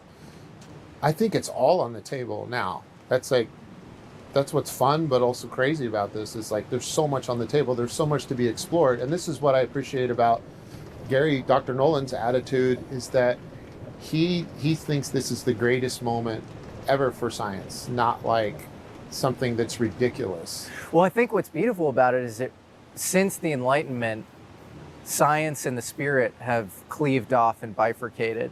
And if you were to go back to Francis Bacon, he would say, I am using the scientific method, was back then, you know, more empirical skepticism. It wasn't called that at the time. But I'm using that in order to discover God's secrets. And since then, now you have like, you know, Richard Dawkins, who's like this, you know, extremely, you know, is just atheist, and he sort of, you know, disrespects anybody that believes. And then on the other side, you have religious fundamentalists who don't take science super seriously and will like throw Darwin out like it like isn't even an effective local theory, which is probably, you know, it's probably has some use as a theory. No, I love that point, because it's something like the beauty of why a child could ask why infinitely and it can annoy an adult. It's like, why? Because you can track that, and the fact that you can't put a lid on it or dead end that line of questioning means that there's something that adult is missing in that scenario. And that's the way I see the approach of the scientific method, or thinking that the pursuit of science is somehow is askew to the pursuit of God. Because even within the scientific method, where did that come from and why was it created? Why do you think it's worthwhile to have a method to objectively evaluate your environment? You would have to believe that it leads to what you consider a good outcome. Now that leads to the next question of, well, what is a good outcome, and why do you care about what good is? Totally. So you can't get away even in this high horse of science and the scientific method from the pursuit of science. Because if you're a scientist, it's because you love science. You have interest and an intuition that going down this road objectively through the method is going to lead to something worthwhile for you. And you just loop right back around to understanding that you were seeking something good and worthwhile. And where does that come from? Yeah, and maybe science and religion are, bottoms of the pyramid, and if you ascend, you get to some omega point at the top where they meet. And there's a great Meister Eckhart quote: "Theologians may quarrel, but mystics all speak the same language." And I do think if you are just intaking information in search of the truth, I think that's a process that is agnostic of, science is one method, religion is another, but we're all sort of seeking some sort of outcome. And Jesus even says in the book of Mark, he says, I'm paraphrasing, but it's something like, what you measure, you'll get more of. And so, it's where you point your attention and intention. And that seems to be something that is consistent with the phenomena. When you talk about attracting the good or the evil spirits, make no mistake, there have been dark things that have happened within CR. CR to other groups, to other groups. And I'm not going to talk about that, but just, it doesn't mean, though, those who hate talking about it this way, in the UAP culture, don't want us talking about the negative, want us to focus on the positive. It's because they think that means our behavior should change. But it's complex, like anything. Like it's the good still exists, even though there's bad. But you have to acknowledge that there are dangers associated with it. If you're an audience member at this point, I think you're probably wondering, you're having a burning question, which is, what about space aliens? This all seems to be talk of spirituality, inner outer orbs, that sort of thing. Where do we have any evidence that these things come from other planets? I don't know.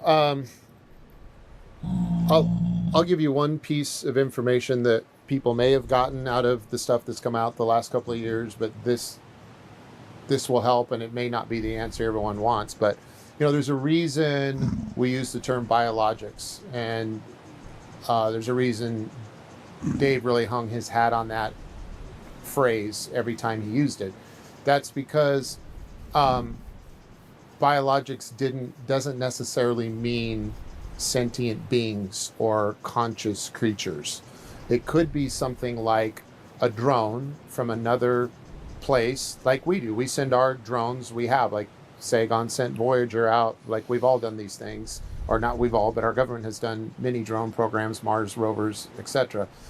So the biologics could be something like soft tissue drones. While some of the biological cargo that comes with these craft is not conscious, consciousness itself is how you interact and pilot the craft, which is ironic because for the first time ever, the biological creatures inside are not conscious, but the craft is. Well, it's funny you say that. DARPA at this very moment is looking into a field called computational biology, and we're looking at, how do we manipulate the biological world, create an anatomical compiler, if you will. And we're starting to understand how cells operate on a more granular level. And so you'd have to think some civilization, either on another planet or ours, with a lot more time, energy, and expertise, maybe has figured out something like that. And that brings me to my next question, which is, a lot of people talk about being abducted by these gray aliens, and a lot of the people who describe these abductions say that the gray aliens are sort of droid-like robotic creatures that seem to be sent almost as like messengers, where they're doing these specific retrievals and insertions. So insertions of, implants, and then retrievals of gametes, genetic material, that sort of thing. Yeah.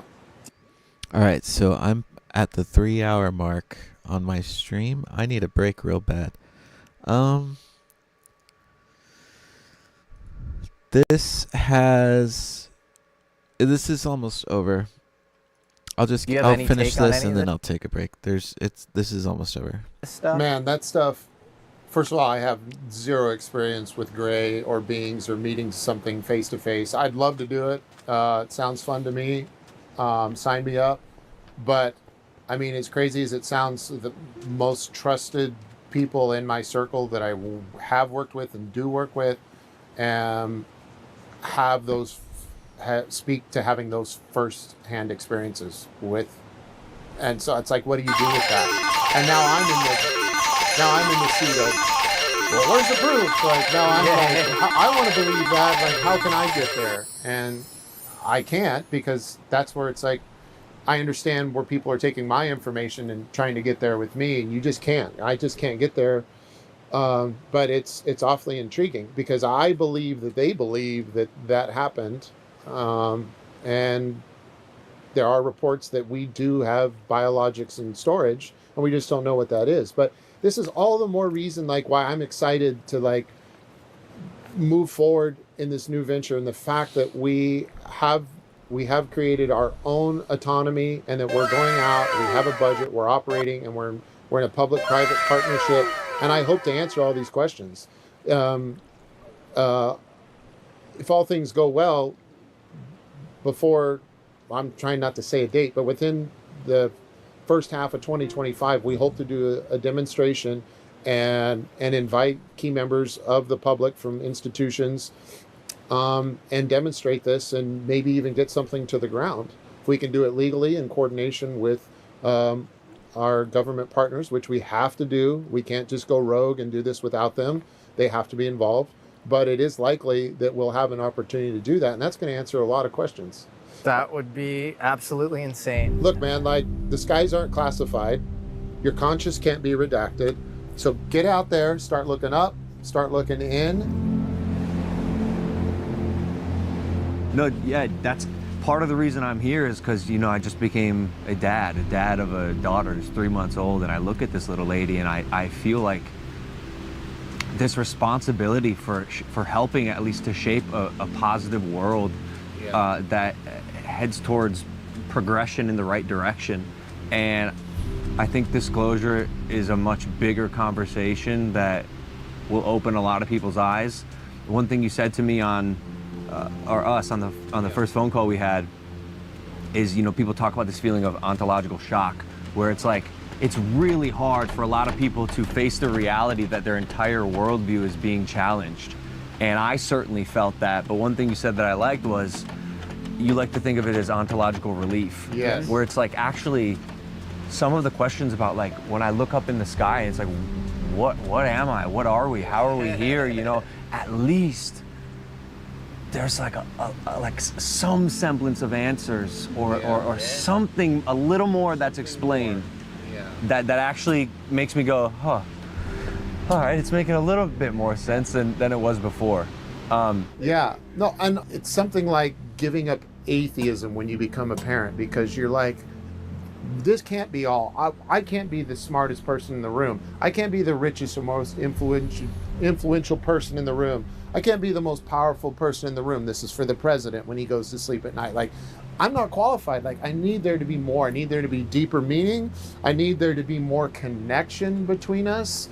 Because every person, even the bad guys that we run into in life, at one time we're just an innocent little baby, and there's something sweet and meaningful in every human. And that's what this whole thing offers. Like, as woo-woo as that sounds, like, that's the best thing that could be harvested by acknowledging this. And it's got this cold military, political, industrial like stigma attached to it, but that's not it. It's not about like flying equipment, like, oh, can we get in a flying saucer and like get to London in 2 minutes, or could we get there yesterday because now we know, like, screw all that. The real implications are way more powerful, and it's realizing that there is something else out there that's maybe not extra at all. It's something that's part of us. It's like outer space versus inner space is all the same. And so I hope there's something really beautiful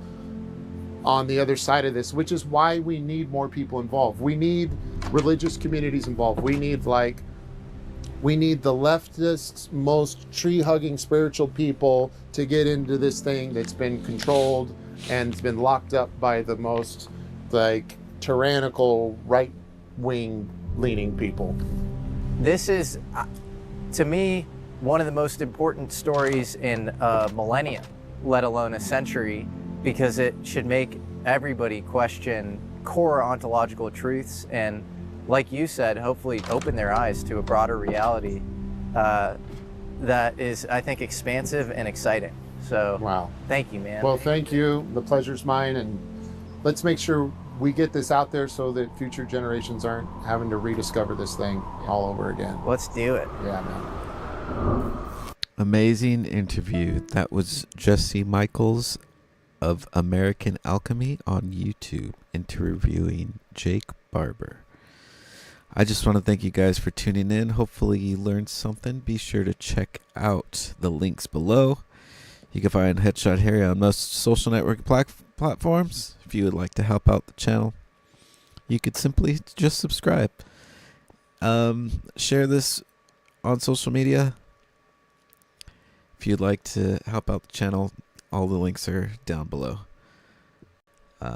Thanks for tuning in. We'll do more of these. Cheers. I hope you enjoyed. Next stream, I'll work on the third one. There's supposed to be like maybe 4 or 5 of these. So we got the second one done today. The second hot air balloon. And what's really cool about this is that you can see a progression. Like the first one, the small one, is airing up, filling up with hot air. The second one is, you know, a full size. And the third one will be like in the back, and it's going to be the biggest one there is. But yeah, that's what we're doing. Thank you guys. Have a good weekend. Happy Friday. Hit that subscribe button.